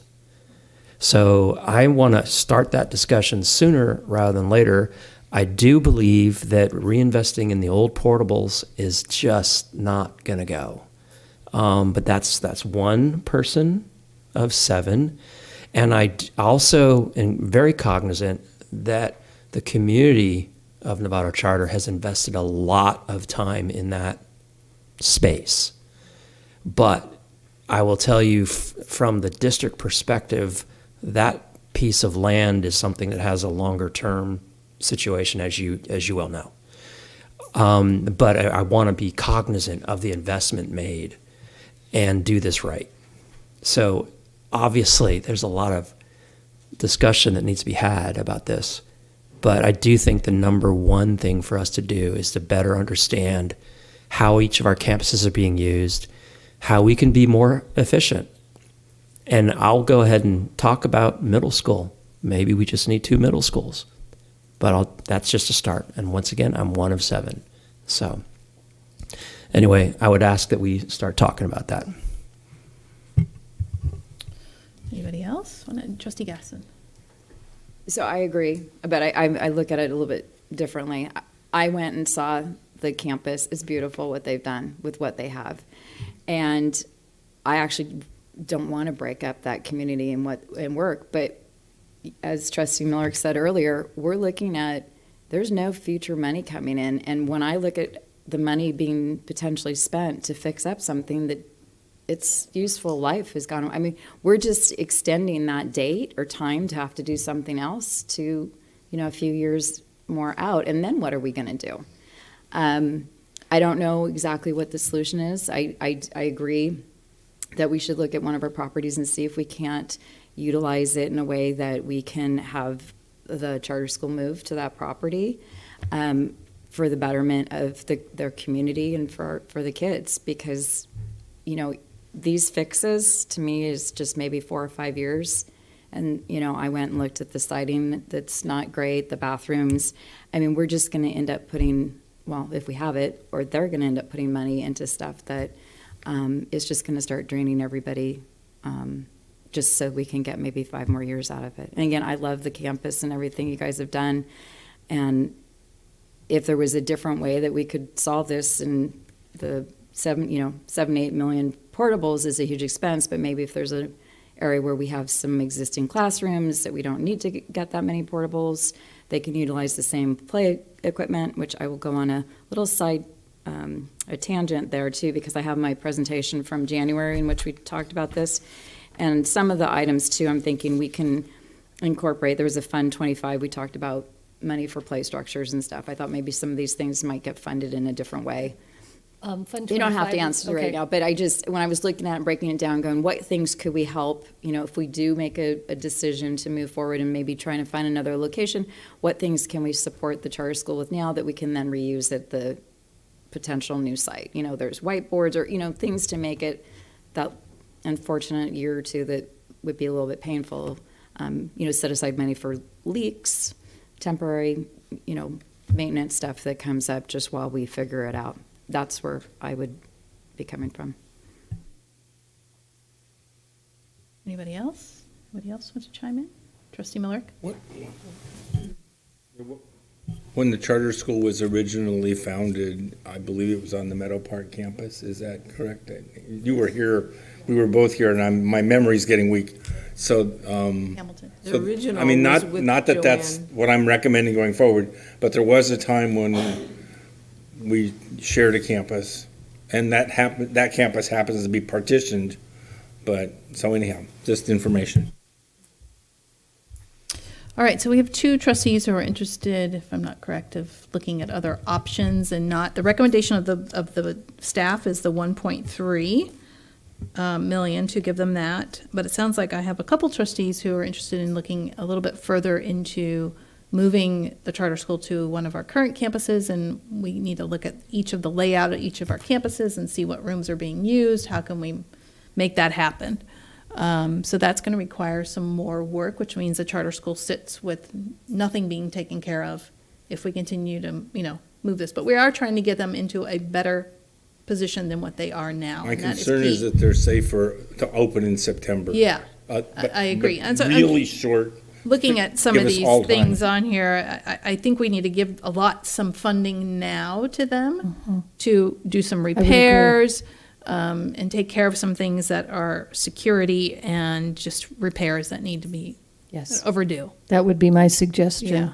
that just to keep them running until, I think they could be patient, but not if nothing was done. I think then all patience would disappear. And I don't want to repair current portables. It's just a waste of money for both of us to do that. It's just not going to work. If they are going to be in those buildings, the roofs need to be, Yeah. the roofs need to be done. So I would just recommend the staff's recommendation to allot the 1.3 and go from there. It gives them something to work with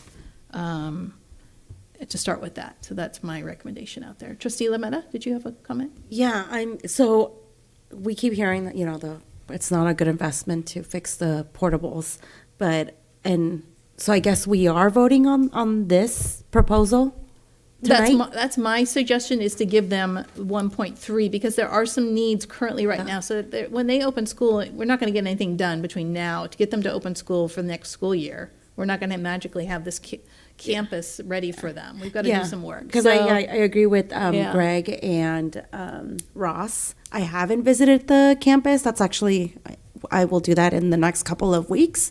But we need to get creative. And the rains are happening in October in a couple of months. So I just wanted to make sure that we know that. But yeah, you're right. Okay, we're on the same page. Anybody else? Okay. I just want to reiterate something, if I may. Yes, yeah. So if we go down this path and we really get serious about going to one of the other campuses, I do want to take seriously honoring everything that's been put into that campus as best we can. Because, I mean, there's a garden, there's a lot of... No, it's beautiful. There's a really well-done field that they did on their own, which is impressive. And I know I'm missing other stuff. But I really want to, like I said, honor that so that whatever we do, we allow that to transition to wherever they're going instead of having to start all over again. If that makes sense. Yeah. Treat them like one of our schools. Trustee Gasson? Then Superintendent Derby. Go ahead. Do you want to go first? Well, I'm just wondering, so I'm hearing kind of different things. What I'm wondering, having dealt with leaky roofs right now, I know it's not pleasant, but I'm wondering how much of these things, so let's just pretend we might look at putting them somewhere else. Can we at least look at that maybe being possible? Is that something that could be doable for the next school year? 24, 25. And with that thinking, I don't know how bad these roofs are. Can we do minor, with ours, we've had to do some minor repairs. Are there things that we don't have to, that we make it safe and not miserable with the That's what this roof is just the repairs to keep the rain out. It's not replacing a roof. No, it's just repair. It's basically, portables on have the a wrong split page. down the middle, and most often they leak because there's weaknesses there, so it will be John could explain this better, but it will be We have the redoing those. expert construction guy right here. Okay, so basically then there's, okay. Yeah. Diane, if you want to hear from him. No, that's fine. I misread it when I saw that. No, I'm good. I mean, I love you, and all the information, but I misread it, and I think it was from before, partly just because at the core, I'm just looking at, let's do what we can to make it safe and, for the kids, but having a plan to go forward. And anyway, I'm going to stop. Dr. Derby, and then I have 2 comment cards. Okay. I just want to make sure that we understand that a facilities use plan is really a top priority if you're thinking about putting the charter at a different site. We do not have one in place. I shared the maps with you, that's all, but it doesn't tell about. We know that Hamilton had 800 kids on it at one time. We know that the charter school started there at Meadow Park with Joanne Wheeler. So I think that it's really important that simultaneously that you invest right now in getting that a consultant or whoever's going to do it, maybe John can do it, of our facilities use, and it's documented so you can really see clearly right in front of you what can or cannot be done. That one is a very important thing, and it is in the little plan that we're saying about transition, what's going to happen between now and when Tracy gets started, July 1st. So that was a top priority on that list. The second thing is they need some money now to do the repairs, to be able to open school, to be able to do all the things they need to do as they have been doing and limping along for quite a while now. So I think those are simultaneous things that have to happen. All right, I'm going to move, okay, go ahead, Trustee Pickus. Just quickly, and I just want to, I know nothing about the timelines for these things, but if we fund these things, we can get these roofs repaired and stuff before the start of next year, I presume. That is something that we will turn to John for that feasible. answer. Finally get you up there, so your assessment of this. We're talking about making sure that these are safe places for students in the near future, so I just want to make sure that that timeline syncs with where we're at right now.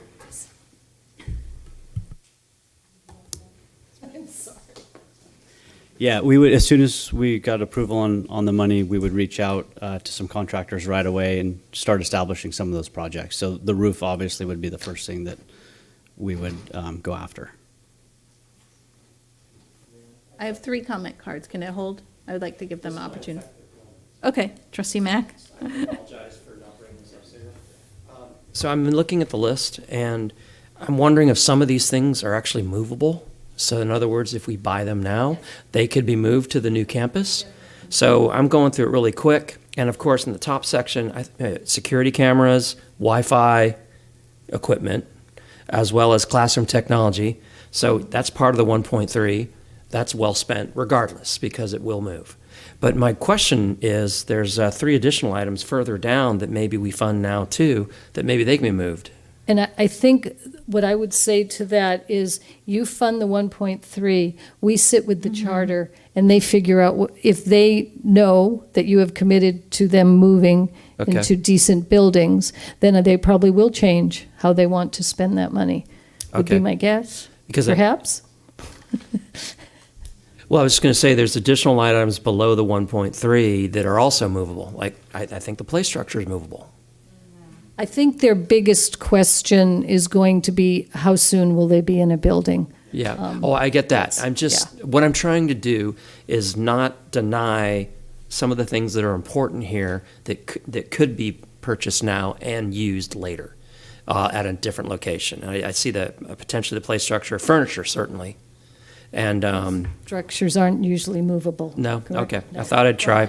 I agree with Lois that we give them a dollar amount and Yeah. then let them And work the out the shade structure details too. of it But as anyway, for okay. board. I just wanted to put that out But there thank as a you. thought process. 3 comment cards. I have Craig Allender. Is it Allender? Yeah. And then Alan Harris and Nikki Lloyd. And then I have some questions for our contractor. Yep. Hi. Thank you, everyone. My public comment has completely changed, so I'm not even going to pull up my notes. Just so you know, I have a 3rd and 5th grader currently at Novato Charter School. I've been serving on the charter board for 5 years, currently the board president. I love this school. We've worked hard at this school. I'm just going to twist it to the fact that I am a roofing and waterproofing expert. This is what I do in my life. This is why I joined the board originally, was to try to improve our campus and improve our buildings. It's been a battle, I'll tell you. I know a lot about roofs. We've tried to limp them along. We've tried to make little repairs. These repairs are essential, and they need to get done this summer. With siding, with windows, with things of that sort, these are things that I really know about, and I do believe that we can implement things that will last more than just a couple years. I designed Salesforce Tower. I know how to do things that can work. So along those lines, I really certainly do appreciate all the work that we've done. The 1.3 million is a great number to get us going. I really wanted to come up here and just say, we need the 3 million. Obviously, considering a different location, a different campus, different buildings, kind of throws everything for a loop. At this point, I really would appreciate getting authorized and approved to have that initial money and then have follow-up discussions about what's next, because a lot of these other projects are extremely important, really will build the longevity of the buildings, as well as helping create just a great campus that we've all been working really hard to do. And I know that the parents have worked hard, the faculty's worked extremely hard along with the staff, and so I just look forward to being able to keep working with you all as we continue to progress through this. Thank you. Thank you. Appreciate your comments. Thank you for being here. Al Harris?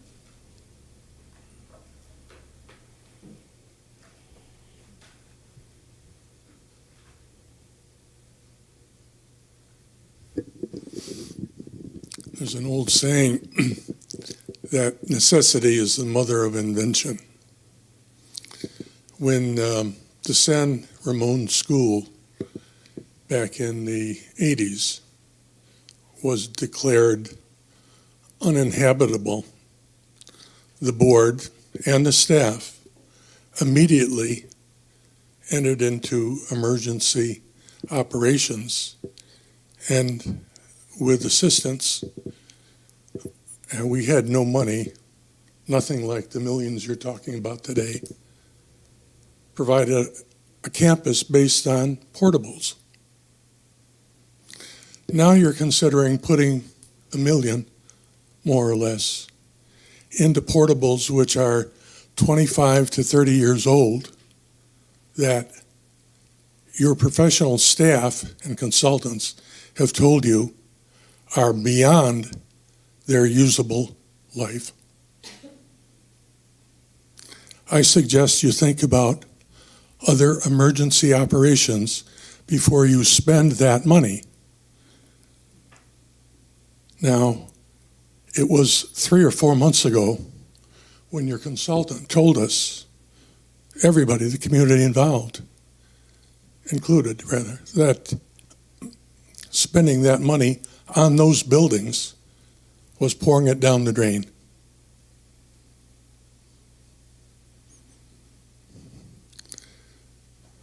The 200 or 300 parents and the other 80 on their waiting list, most of them live in Novato. Most of them pay Measure G taxes. 83% of them, I would presume, voted for the school bond for operations, which they don't get a dime for.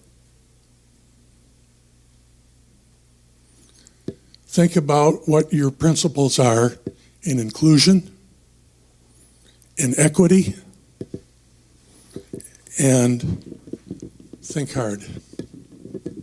Thank you. Thank you. Nikki Lloyd?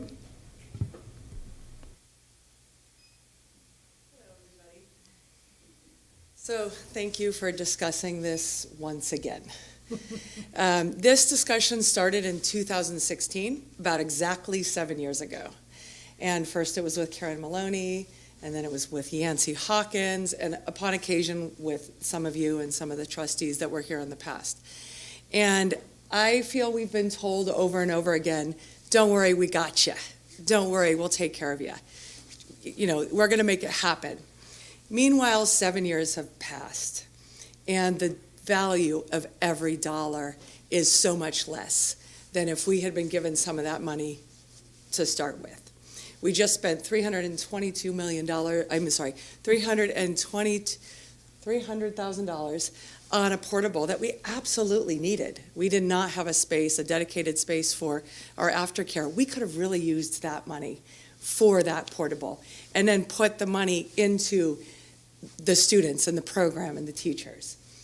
So I appreciate everything you guys do. I appreciate everything that you're saying, and I appreciate that you're thinking about, gosh, what can we do to be fiscally responsible with these buildings and get the charter into suitable housing? But I feel like tonight is another promise, another time where I'm hearing, we got you. And so my proposal for you tonight is to go back to my math, check my math please, but the charter school equally would be receiving over $7 million. That's not what we're asking. We're asking for $3 million, over $3 million. How about if we do this tonight? Instead of going with the 1.32, you say, okay, we're going to set aside that let's go with $3.2 million for the charter school. Then we'll sit and talk to them. And as we get them in other housing with buildings that don't leak and siding that's in good condition, we'll reduce that. I'm happy to be reasonable about that. But what I'm not comfortable about tonight is saying, well, we're just going to go with this bottom amount because we're going to talk in the future about getting you in another building or somewhere else. Because that feels like now we're going into 8 years of promises and commitments. So that's my plea. Please say $3.2 million is more than a reasonable ask from the charter school, whose families, some of them are here tonight, are paying into that bond. That is a reasonable ask from the charter school. We're going to set that aside for the charter school. And as we get them into a new building, hey, I'm here tomorrow to talk to you guys about that. We'll reduce that amount. But what I'm going to ask that you please do not do is just walk away from tonight saying 1.32 million is good for them, because it does not feel equitable. So that's my proposal. Thank you for listening. Thank you. Trustee Miller? Yeah. So can we get the construction guy up here? Construction guys, your new name, John. So, hey, John, thanks very much. I mean, Greystone West, basically, the last time we met on this topic said, fixing up 25-year-old portables. And, oh, by the way, I was here when we put the 25-year-old portables on the ground and helped pay for them. I think actually the district picked up the cost, finally. So the question is, what are our go-forward alternatives? And one proposal is a 1.3 to patch the roof. Another proposal is double that, 3 million, but it still starts by patching the roof, and so I'm still not sure that's the right answer. I heard from somebody that to replace the portables purchase was $7 to $8 million, which I assume means knock the ones that are, haul away the ones that are there and put new ones in the same footprint. I assume that's that number. So I'm trying to figure, and another is do something now with a commitment to be back at Meadow Park or some other place with a plan that has to be negotiated. As Dr. Derby's pointed out, we don't have good physical status of every campus. That's a year-long process. So for you, since you're the construction guy, what was the $7 to $8 million your number to replace the existing portables? Yeah, the $7 to $8 million was our number to replace those. Yes. Okay, so even if you took $3 million and patched them up, now you get portables patched up for $3 million. Double that gets us to brand new buildings in the same campus arrangement. And a 20-year life-ish. Is that about right for a portable? Is 20 years about the right? Yeah, you can get 20 years out of them. Yeah, okay. As long as they're maintained. Yeah, and Mr. Harris pointed out that one June, the architect walked onto the San Ramon Elementary School campus and red tagged all of the buildings. The entire San Ramon Elementary School was red tagged. The glulam beams had failed, and they were not safe to be in, not only for kids, but for anybody. And it took us about 3 years. So that summer, literally that summer, we brought portables and stacked them out on the ball field around the edge of the parking lot. And come September, on time, when every other school opened, they opened with portables that every child had a classroom to attend on the same physical property, but now in portables and a chain link fence around the old building. We did that. We know how to do that. We can do that if we want. And I think we leased them and not bought them because it was a 3-year life expectancy, so there was a reduced cost. Is that something we could, it's also true out at Hamilton where this site is, right down the way, the North Bay Children's Center is leasing space from us to do the same thing. They have an alternative site that they have portables on that they're running their program in. I don't know if we have enough space to do that approach or not. And basically, so it seems to me like there's 10 different solutions to this, all driven by the cost of doing each path before we can assess them. So with that, my first question, my one question was the number your number, the $8 million your number? And the answer is yes. So that was the one question. I think what comes after that is, what do we, as a board who thinks we need to be providing equitable solutions to this organization, to this school in Novato, what do we think is the right thing to do? And I'm uncomfortable with just patching this place up. But I'm also uncomfortable with the $3 million estimate I got from the community when you're telling me 8. So I'm sitting here with not enough, because Nikki, even if you, I said, okay, I'll give you 3, I don't think that's gonna solve our problem. I don't think it's gonna solve your problem. I think to build a campus that's comparable to other campuses is a way bigger price tag than that. So I'm kind of, and I agree, walking away from here with one more, we'll talk about it, thank you very much, is just not the right place for us to be. I get the frustration. I think we all understand the frustration that the school has. So pardon me for going on and on and on, but thank you for the number. Yep, Magali, you have anything? Nope.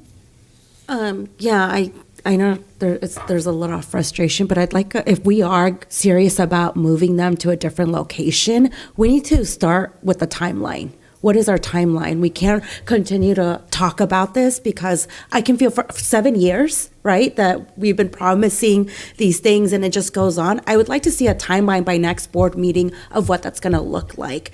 What is going to be the land use? What is the consultant going to say? You know, like, so I'd like to see a timeline where this is actually happening and we are coming to the table and making decisions of like, this school, we can host this is what we have as portables. So a timeline would be helpful for us to be accountable and moving in the right direction for the charter schools because they are part of our community.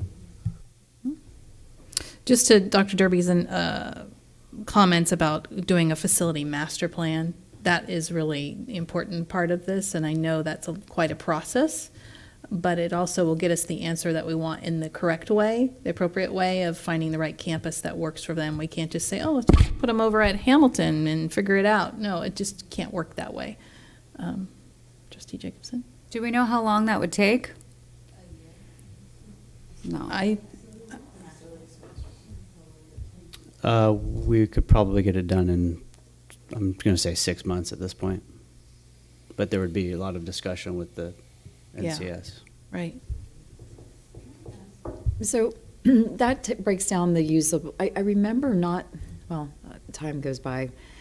I feel like we had something when I came on board. It says how many students can fit in this capacity. Is that part of the there's something that I saw several years ago that said, because I remember being surprised at the numbers that we were supposed to have at PV, because we started getting up to like 400 and something, and they're like, no, we have room for 500. There was something that was so is there? There's capacity numbers. There's this facilities use for each of the, you need to say, how many kids, if we didn't have extra rooms, how many do you need for a library? How much do you need, is there a multipurpose room? Do you need to bring portables on for the multipurpose room? We don't have that. Okay. We Not used even to have from- a very, very old one that means nothing now. You need a new facilities master plan. Okay, I just am wondering if I had That was thought a we're- capacity plan. It was, okay, was that what okay. I just want to make sure because. We have the one from Measure G, the facility master plan, but I think it needs to be Do we need to do the whole district, though? Can we focus on the geography of where this might take place so that? I think we know where it might take place, but I think we need to pursue all locations that it could possibly, because we've got Fireman's Fund coming fast and furiously, and that's going to get built out, and then we're going to say, oh, no, we don't have it. I totally agree, but I'm thinking about Nikki's point, and that is that, what's the word? Can we get it? I don't want to have great get in the way of good. You know what I mean? Yeah. So can we, if we do this plan, do it in such a way where it focuses first on getting done the geographic area where this might take place, and then move on to the rest of the district, is what I'm saying. So that we at least can get that piece in as quickly as possible. Yes. Yeah. Stephanie.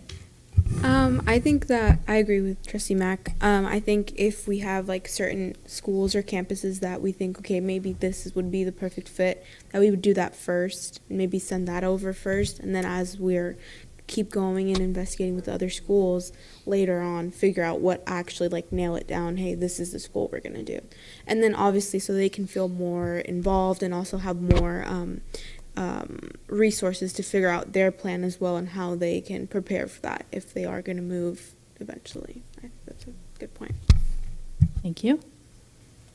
Anybody else? Trustee Pickus? This takes us sort of back to the roof repair scenario. If we patch these roofs, right, if we put this 1.3 into repairing these facilities, how long do they last with patched roofs? Right? Are we coming back if we put this 1.3 into these roofs right now? Obviously, we need safe buildings with good roofs. And if this is our short-term solution, how long do these last? Are we having the same conversation in 1 year, in 5 years? Regardless, maybe we move, maybe we don't. But so we'd start with some water testing of the existing roofs, and then obviously the mod line is usually when the buildings come together is what goes bad on those. I think there's like 4,000 square feet of solar that's on the buildings. So any solar that abuts or goes to the mod line would need to be adjusted. It's the peel and stick solar, so it's not like the solar panels that we normally see.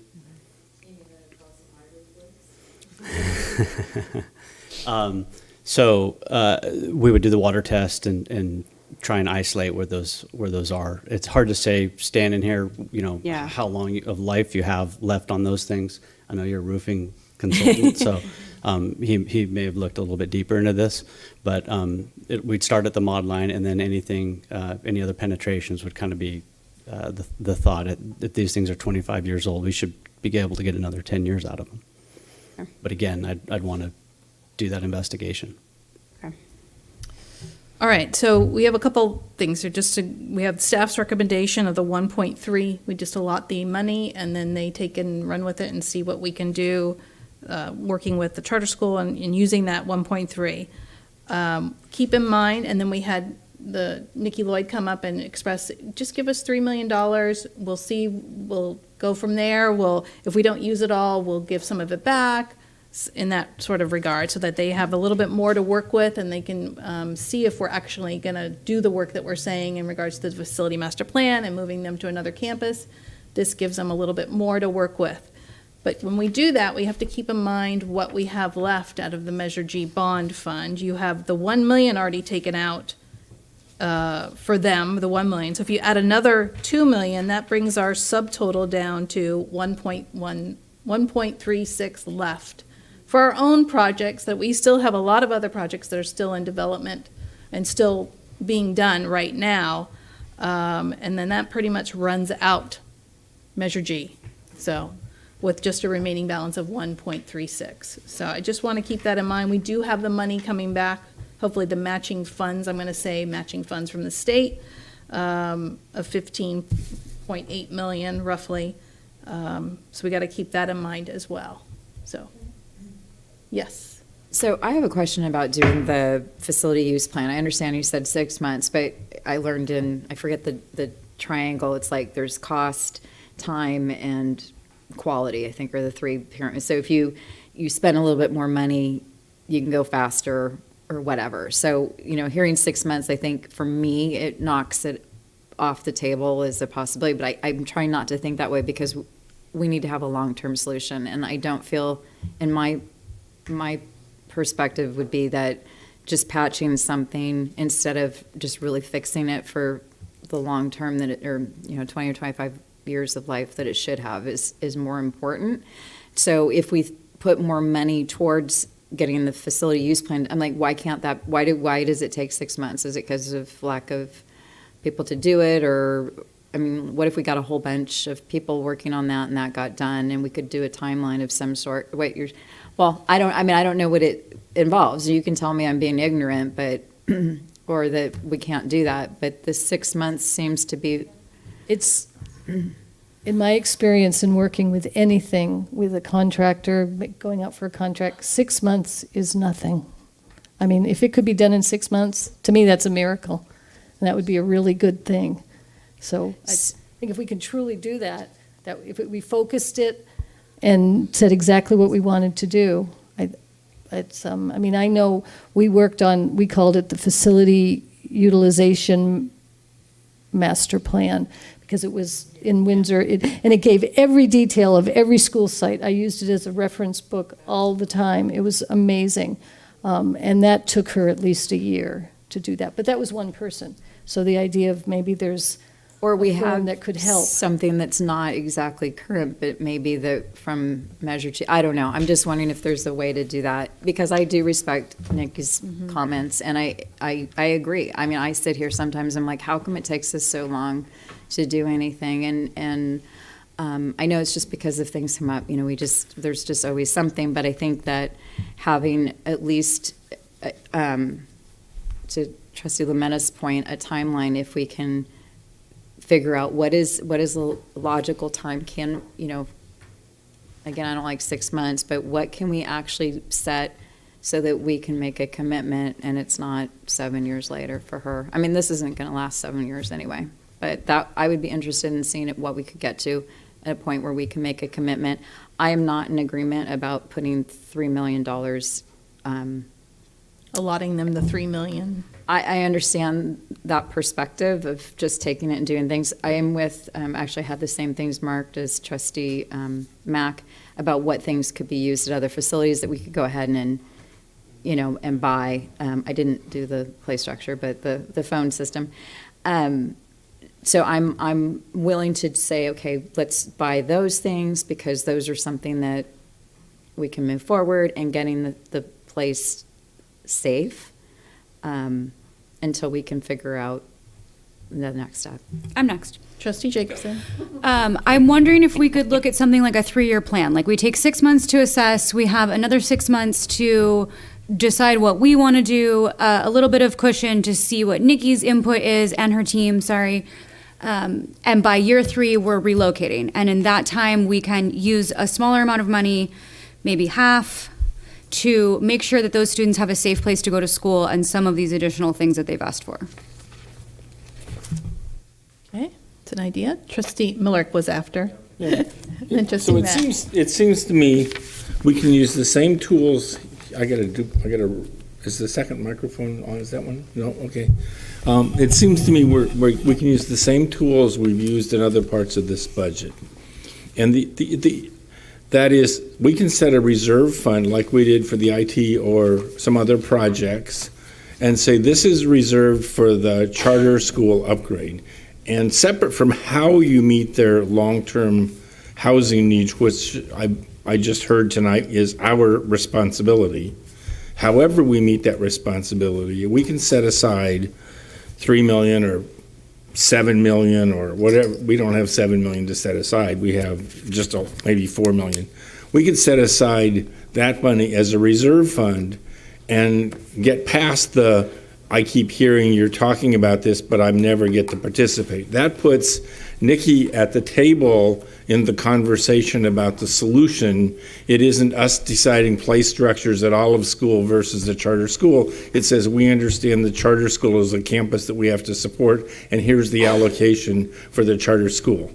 The conversation about how do you specifically do that then is, do you spend $400,000 to repair the roof for a year, or do you do something else and put it into the new campus location, then becomes a common interest for us in the charter school, instead of us trying to say, well, what we're going to do and then check with Nikki, we do this together. And it puts her at the table. And it seems to me that's as much her frustration as it is the dollar amount. It's that it's been sitting in the finance office and, we'll talk to you when we have time. That's not our obligation. We don't talk to you when you have time. It's a campus that needs support. So I would propose we allocate, and I don't have a better number, so I'm going to say the $3 million to commit to the charter school, and that money's not going to get spent for anything else other than the charter school. And we start a conversation about a timeline to get us to something better than patching a roof, because our construction advisors, Greystone, has said, that's going to buy you a couple of years and it's all going to fall apart. And I appreciate my family has buildings that were built before 1900. I appreciate what you have to do to keep foundations and roofs and stuff together, and you can make them last a long time, but my construction guy's telling me it's 8 million, not 4 million. So I don't think 3 million gets us anywhere, but I would allocate the money to the charter school and reserve it like we did everything else on this piece of paper. We have Sinaloa, San Jose rubberized track allocation. There's a bunch on this list, and I would do the same thing and say it's allocated to the charter school. And I don't have a better number. I'd say the 3 million one. So right you're now. Suggesting what Nikki suggested. We give them the Well, 3, and if they don't use it, bring her into the conversation, and I'm not saying we'll approve everything they want, but it'll be a joint conversation, not a we'll tell you what you're going to get whenever, and they can start well, I think it providing was a some joint leadership. conversation leading to this point, to get to this piece of paper. It was a joint conversation. Let's not. Well, let's not I didn't hear all that from Nikki. What I heard is I've been 7 years and maybe prior to that, yes. So maybe the last couple of months Right has been now, better, but it's a little bit better. yeah. So Yeah, I don't think I'm not happy walking out of here without a commitment to the charter school that we're Right. going to help them get a facility in some tangible action by this board. Okay. I don't know what that is. I'm waiting to hear from my. So you've made a suggestion, you're not Yeah. making a motion. That's my point. Okay. I think we're in a conversation at this Okay. point. Thank you. Can I point something Yes, you out? may. If you look at this list that is totals just over $3 million, about, if you pull out the roof repair, because we're pretty convinced that has to happen very soon, everything else that is connected to redoing the portables is about $1 million. So to give them 3 million, and I don't know if they would choose to do these repairs, but I just want to ask if that's what you're intending. I didn't the say money to give them 3 million. I said reserve out of our budget $3 million that they know they're going to get, and then we'll have a conversation about specifics. So I was halfway to what you're suggesting. It isn't a blank check, have fun. It was much more governed with our Greystone team at the table. Pardon me for interrupting, Professor. So I understand the intent. I think setting aside $3 million doesn't do anything to fix anything. It's just more talk. Now it's in writing. So I get that. I understand the intent, but I want to focus on just getting things done. So I think what we need to do at this table tonight is to tell staff to put together a facilities plan for Hamilton and Linwood ASAP. Don't designate facilities. Well, okay. One, I'm trying to keep it relatively local That's to where not- they are. But, well, okay, if that's the case, then we have to wait for the entire district. And I'm trying to narrow it down so Yeah, that we can I focus on understand the that. sites that are likely. I don't know that Hill really is. It's so full. We got so much going on there. We're renting it to MCOE. Okay. All right. Yeah, but how many rooms? Quite a few. I would suggest we not talk about an actual Okay, okay, facility, I because understand. then that's going Got to get it. carried into I- the community, and then we're going to have all this. I hear We're going you. to put out some I get it. fires. But what I'm trying to do is let's not try to, boil the ocean with the entire plan when we know we don't need the entire plan to figure this out. Because I want for us to commit and have a calendar to Julie's point of this is what we're going to do by then, and this is what we're going to do, a real timeline, so they'll know when they are on a new campus. And and I think we have to commit to that and commit to these dollars tonight.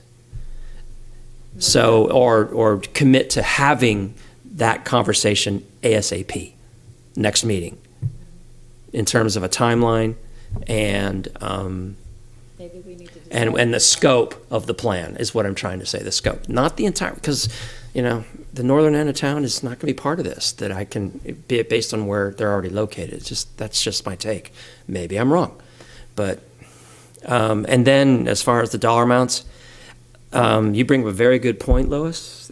There's about, of the 3 million, besides the roof, there's about $1 million of it that is involved in effectively renovating these things. And that gets to Al's point of throwing money into it when, we're going to walk away from these things. So, maybe where I'm going is the 400 plus the, remaining, what's my math here? Anyway, whatever that remaining math is, I'll start looking at it in a second, see if I can come up with a motion. Yeah, I know. We're struggling. I understand. Trustee Lametta? I feel more comfortable giving them 1.3 million, the recommendation that Lois and her team are providing, with a timeline of like 2 months. And for me personally, I know that you're talking about like certain schools, but I actually want an entire facility master's plan, so that way it's equitable. I don't want the same thing that we've done in the past. Oh, why this school, that school? All across all schools you're seeing the land use and then move forward, as opposed to saying certain schools. So I'd like to see a timeline in the next 2 months, just because I know there's so much going on. Okay, thank you. Trustee Jacobson? I just want to note that the items that total $880,000 at the bottom might be things that already exist at the campus we might end up at. They might end up at. So that should be a factor. Right. Okay. Just a broad question. I mean, I feel like there's several of us talking about it. I mean, can we even get down to whether we want to look, I mean. Doing a facility master plan? Well, that I think we've kind I of think agreed we've kind of to. agreed to, yeah. But also if we're open to moving them. I mean, that's. It sounded like we were. I haven't heard anybody say absolutely not. So if you are. I thought maybe like breaking Yeah, this down. you're so- right. Yeah. What works, that helps us, yes. Trustee Pickus, so we know, I think majority of us are okay with moving. So it seems like there's maybe three conversations. One is, do we approve this 1.3 so that we have facilities that are safe? We don't really have another option, right? We have to fix these buildings. No, sorry, Mr. Harris, you can't just jump up. The board is having a dialogue and you've got to let us do that. So just give us a moment. So with this likely being one of our main options, we have to approve that so that there is a course of action. Secondly, a timeline for getting a facilities use plan so that we know what that looks like, and a timeline so we can say to the school and the community, here is our deadline and here's what this will look like. And then the third piece is a conversation of extra funds. I do really hear the call for equity, and these are our community and our taxpayers, and I really want to, I hear your point that 3 million is not the 7 or 8 million that percentage-wise your community deserves. And I also am looking at this other money that we have coming in over the next couple years that we could be looking at and sharing that with the Novato Charter School community as well. Separately, we are still waiting to see the security report on our campuses, and we had talked about using some of this extra funding to address some security concerns. And so I would really like to be able to allocate $3 million to Novato Charter School. And I feel like some of the things that might come up in our district when we see that report is some immediate security needs that we need to address. So I don't feel quite ready to commit that $3 million, but would like to come back to this because I would like to make sure that we are being equitable in terms of what we're giving to the Novato Charter School. So they seem like three separate pieces: approving this 1.3, coming up with a timeline, and then talking about additional funding. All right, I hear a lot of motions happening here. I'll make a But motion nobody to wants approve to the actually say, I'm going to 1.3. make a motion. I'll make a motion to approve the 1.3. Okay, let's start with that. I second. All right, so the 1.3 is a first by trustee Mack, a second by trustee Lametta. All those in favor? So I'm in favor. My question is, you don't explicitly mean this list, but this is Just the dollar amount. Probable amount. Just the dollar You're amount? The dollar amount, right? Yeah. I mean, I think they have to do this. Or We it's gonna can't be get pretty close. Yeah. nitty gritty into what's on the list. So Dollar, I approve. Whenever you're ready to vote. I'm not speaking for you, I want to make sure that you. This list gives us a reason to have that number. Yeah, right. All right, so the motion was the 1.3 million allotment, first by trustee Mack, a second by trustee Lametta. All those in favor? Okay, those opposed? I'm calling the vote. I so- know, well, the reason I don't want to vote is I don't feel like we've got steps going forward. So if we're going to do this, I feel like there's pieces of it. Does that make sense? Vote on that. We just can only give guidance and then get it going and No, I mean, even the agreement, like to get, I don't know, the facility use plan in 6 months. I don't know. I would hate to, I feel like this is one of those things where it's our good intention I think of we're doing breaking it up this. in chunks. I understand that, but Oh, okay. to me, it goes with the other things. Like, I don't mind giving them 1.3, but if we're not going to commit to moving forward within like a year or whatever, then is the 1.3 really making sense? And it goes back to Nikki's whole thing, and if we just push stuff off, does it? I think that's where we're going. Call the question. Ellen's got comments, maybe. Yeah. Yes. Yes, 1.32. The number that's on A correction of the, thank you. I think what we do is after this vote, then we provide very clear Yes. next meeting. This is what's on. Yeah. So we're voting now. I understand that. Okay. Telling you, So I those- want it as like a I had package thing. 6 in so- favor, and those opposed. Are you opposed?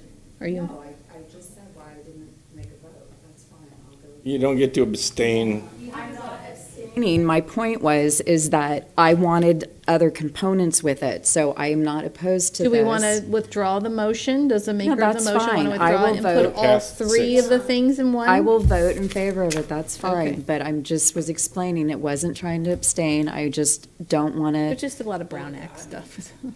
That's all. We got I have it. another We got motion it. I want to put on the table. The next motion? Okay. I will, let's see what happens. I move another $2 million set aside into a reserve account that we commit to spend on the charter school, subject to future plans. Okay, so we have first by trustee Millerick on that motion.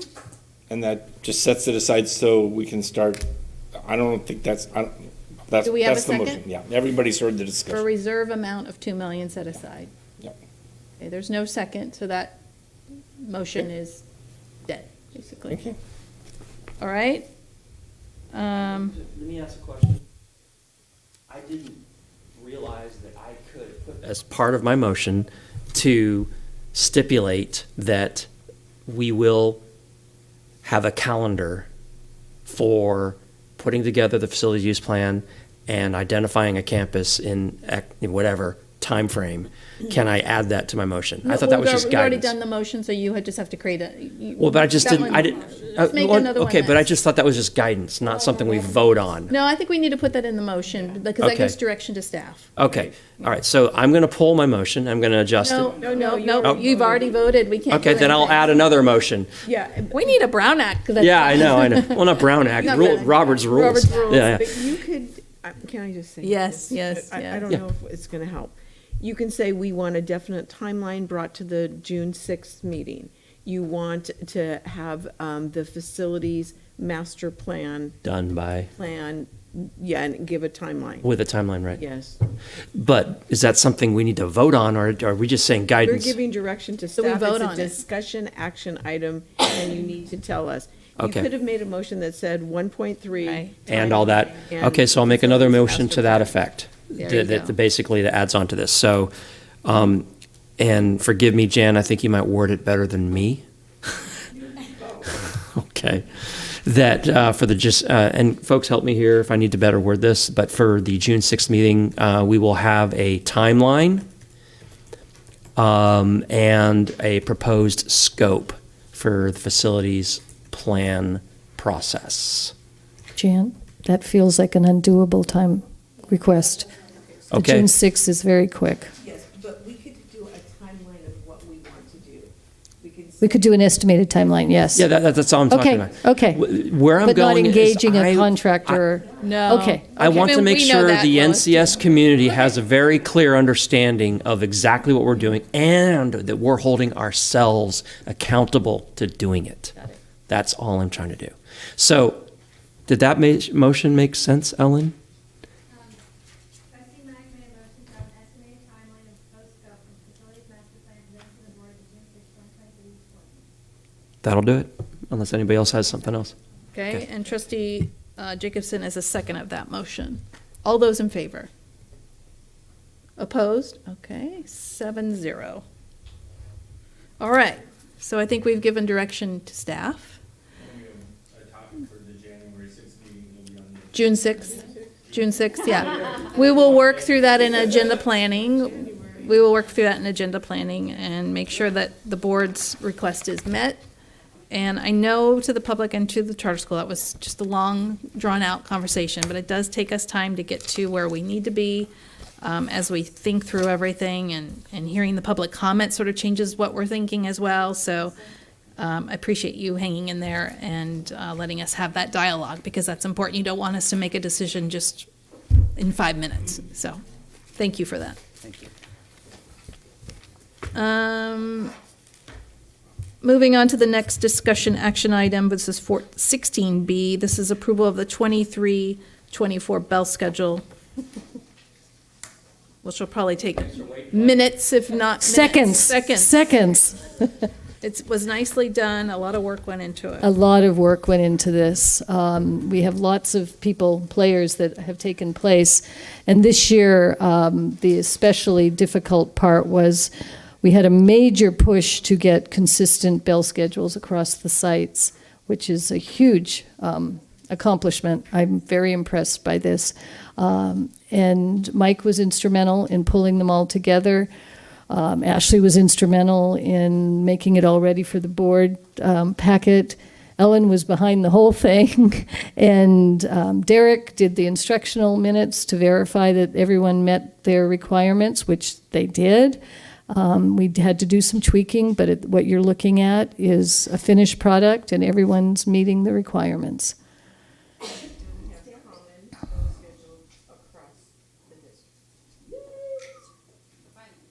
It looks super pretty too, and Yeah. easy to read. I would go crazy looking at like one and then the other and trying to figure out. In fact, I was just looking because I'm sure it's on here, but those days that are not a minimum day, but it's a pep rally day or whatever. That always They throws should me all off. be there. And what you're not seeing, because I asked, it was just too complicated for the board item because it wasn't relevant, on the back page of those bell schedules are a list of dates, important dates for each school site, which will be very handy to the families. So that's the finished product, but that had nothing to do with bell schedules, so we removed it for this item. I see, okay. Can I just, a curiosity question, the access period for Novato High is the last period of the day? Is that the way I'm reading that? Is anybody going to stay on campus? No, I believe there is a revised edition. It says 2:15 to 2:40, access after period 6 is the copy that I have. Novato High schedule? Oh, do you have the color, are you looking at the colored sheets? This. Oh. Oh, yeah, they're at the table. Oh, there we go. Looks better. Okay. Yes, it's at 10:05. Okay. All right. Thank you. I'm good. Anybody? Yes, Abby? Just sort of tangentially, I've heard from a number of people, the magnets went out one year with a calendar on it. Is that, am I remembering that correctly? There was a calendar. Those were phenomenal. Every home I go to, I see those it's so helpful. I don't know what that cost the district, but that really helped. Leslie, this is the magnet calendar we're talking about right now. Love the magnet calendar. The magnet Please calendar that. Please bring that back. Yeah. And yeah. Even a bell schedule. Was that an hour magnet? conversation to come to that? To know? No, it wasn't. I think it was all about funding. Okay. Or how to the kids to come to school. It was Absolutely. like it was that was like part a whole of our Strive for 5 campaign Yeah. to It get was kids to great. school. We did that. Yeah. Does that COVID funding qualify for that? Yes. What was it like? 6,000? About $6,000.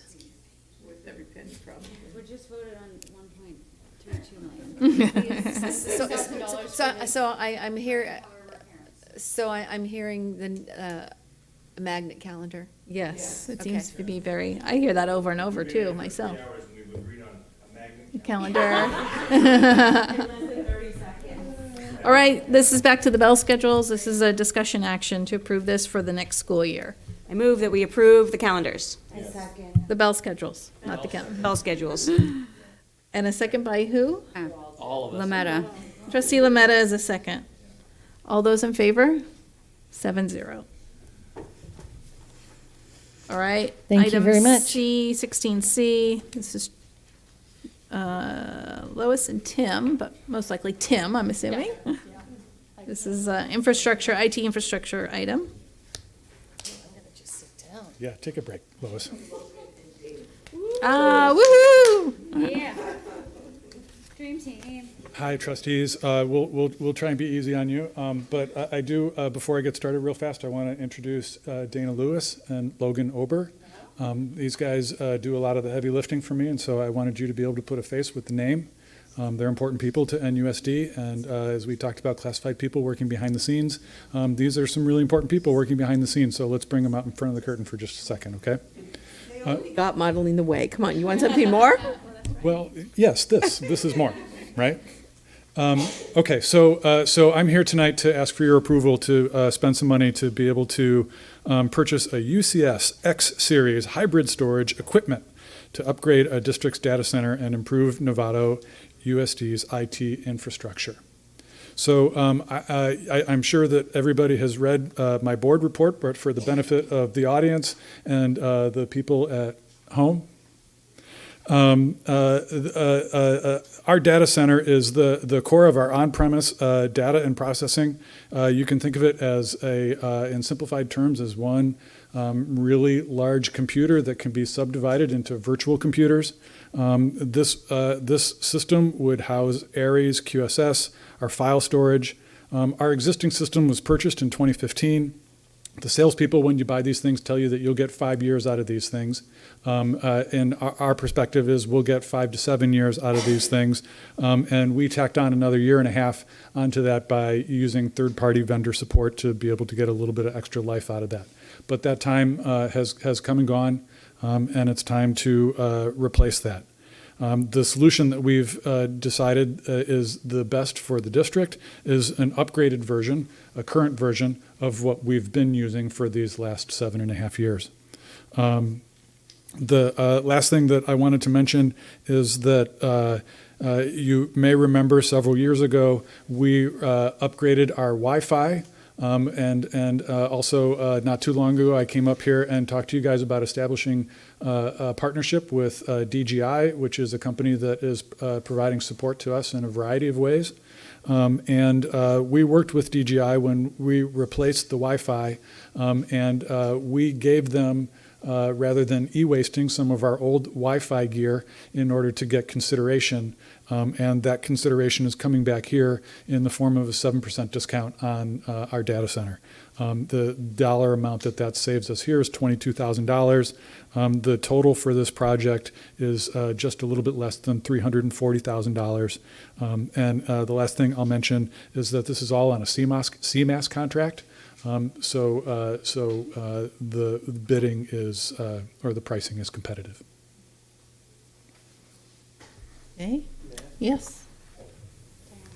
Oh, Diane was first. Sorry, I didn't see that. You go first. I've been talking all day. I was just going to say thank you for that. I think this is great. And I was curious, is it like another 5-year lifespan that is expected for this as well?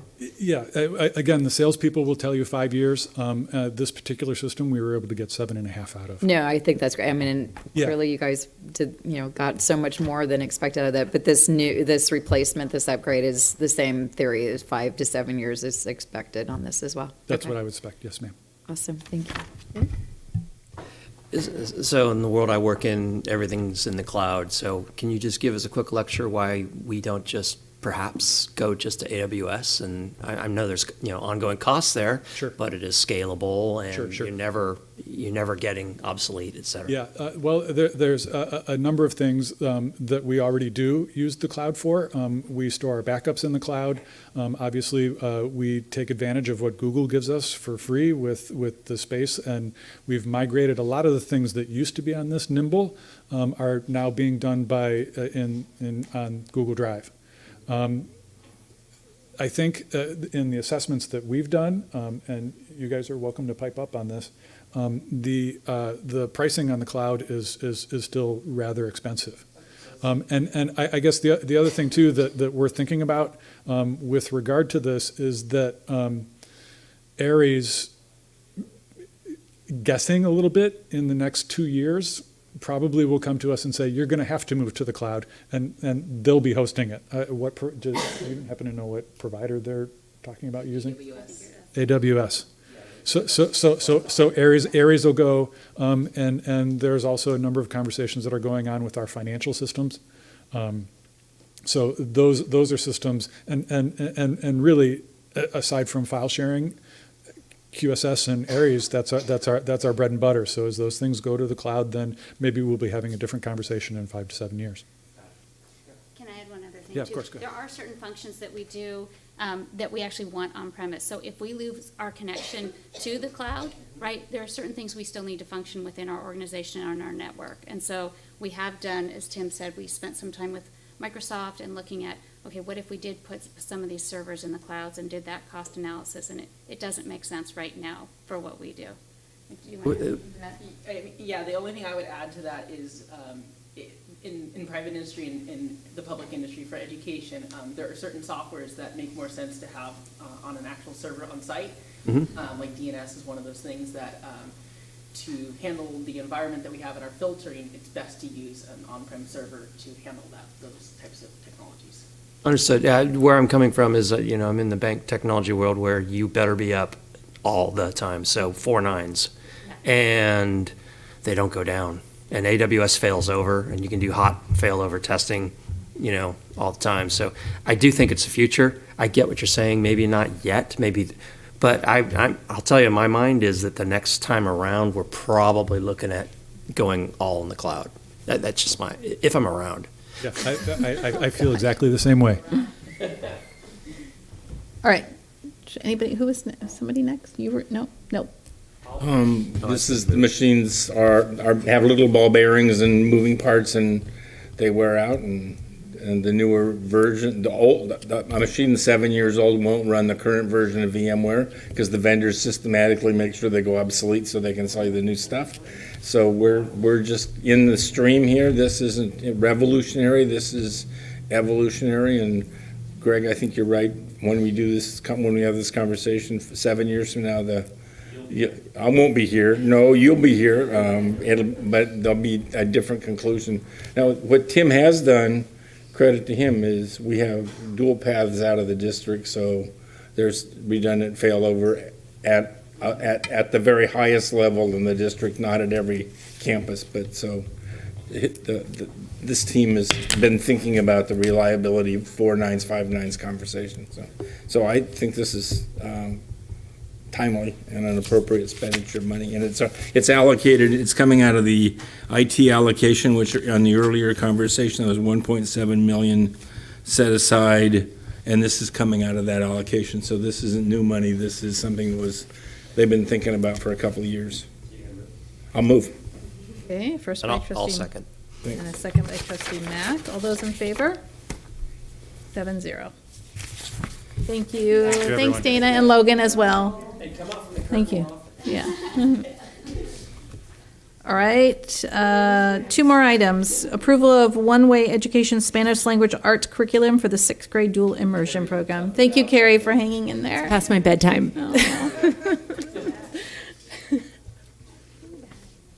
All this for $4,700? I know. But it's important. There's some really fun things I want to share this is with you guys important. about this. Good evening, trustees, Superintendent Derby. I'm very excited to be here tonight to seek the approval of one-way education Spanish language arts curriculum for the dual immersion program at San Jose Middle School. This curriculum from One Way Education is called Antidotus. It is specifically designed for grades 6 through 12 dual immersion Spanish classes. I'm always excited when I get the slides to go when they're supposed to go. So actually went too fast. There we go. Sorry, I was ahead of myself.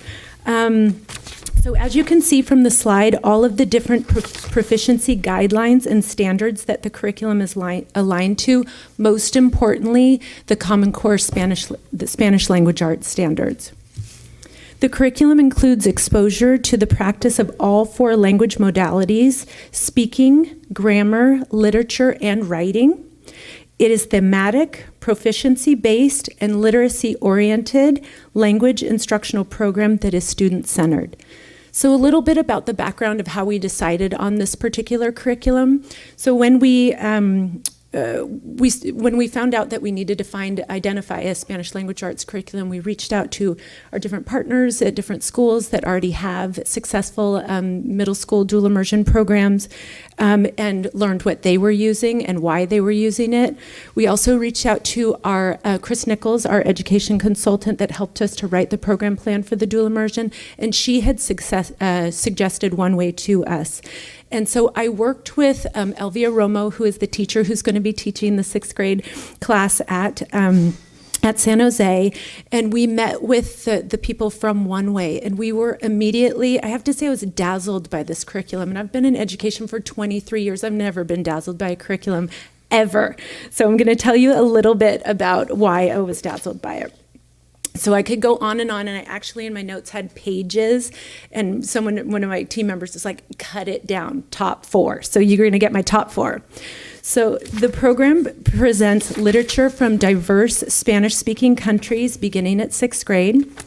It invites art appreciation through a variety of audio and visual stimuli to allow for personal and cultural connections with the content.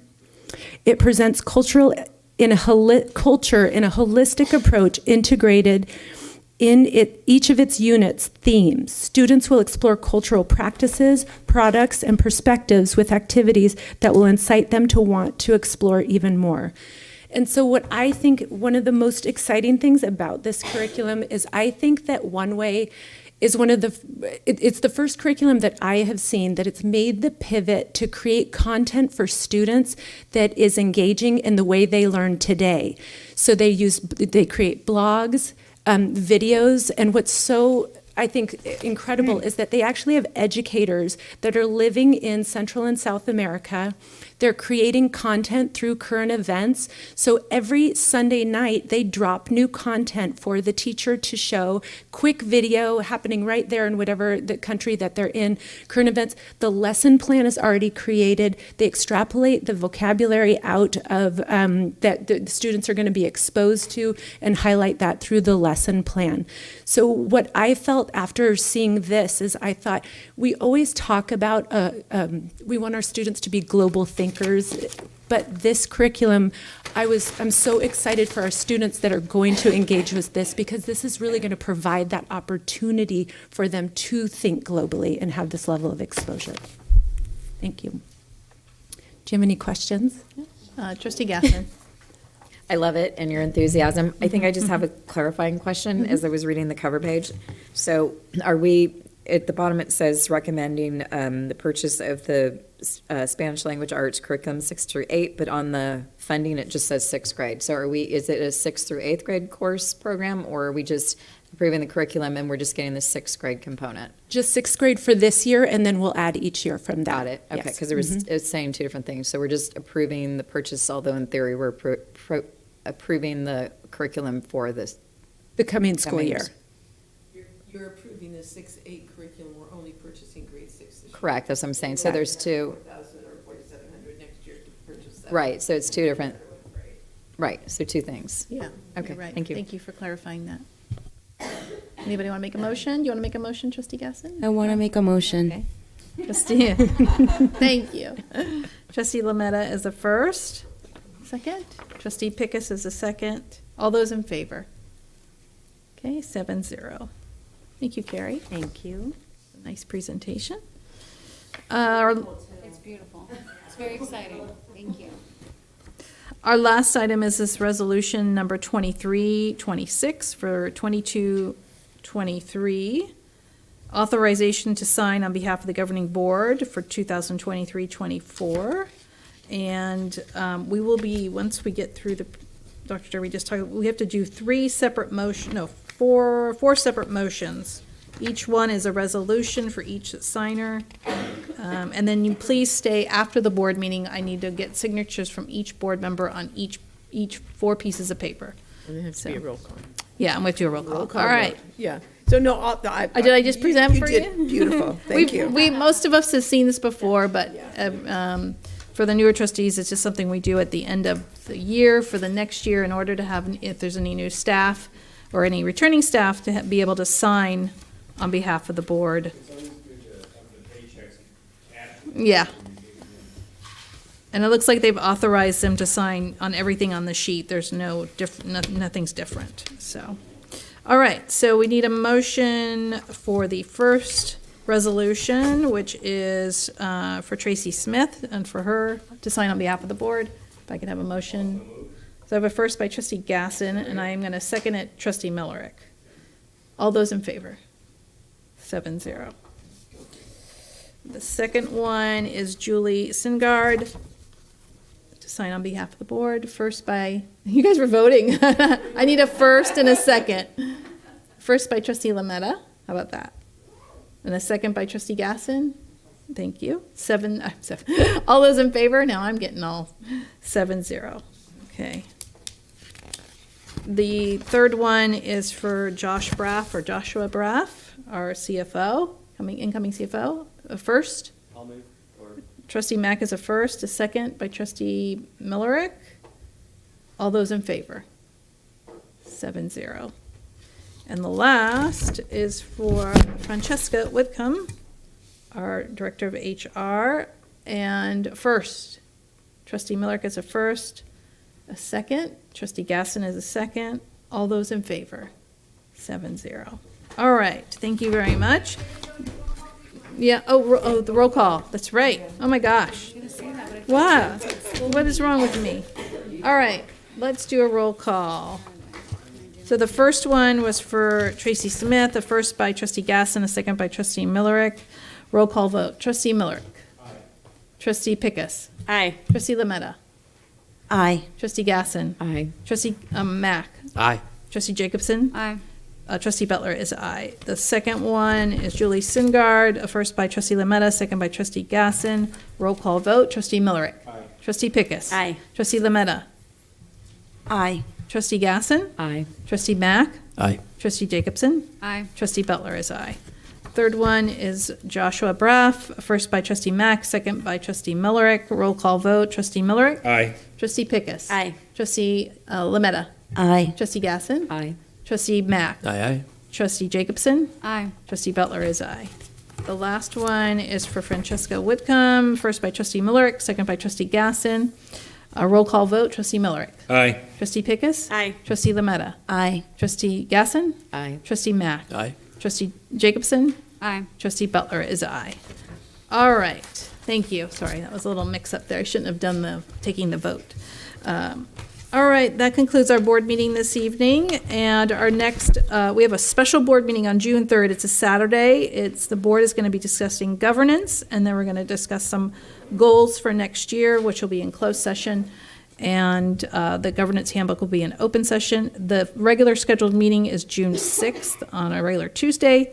That was a regular board meeting, so. Yes, we will get you the agenda. This meeting's adjourned.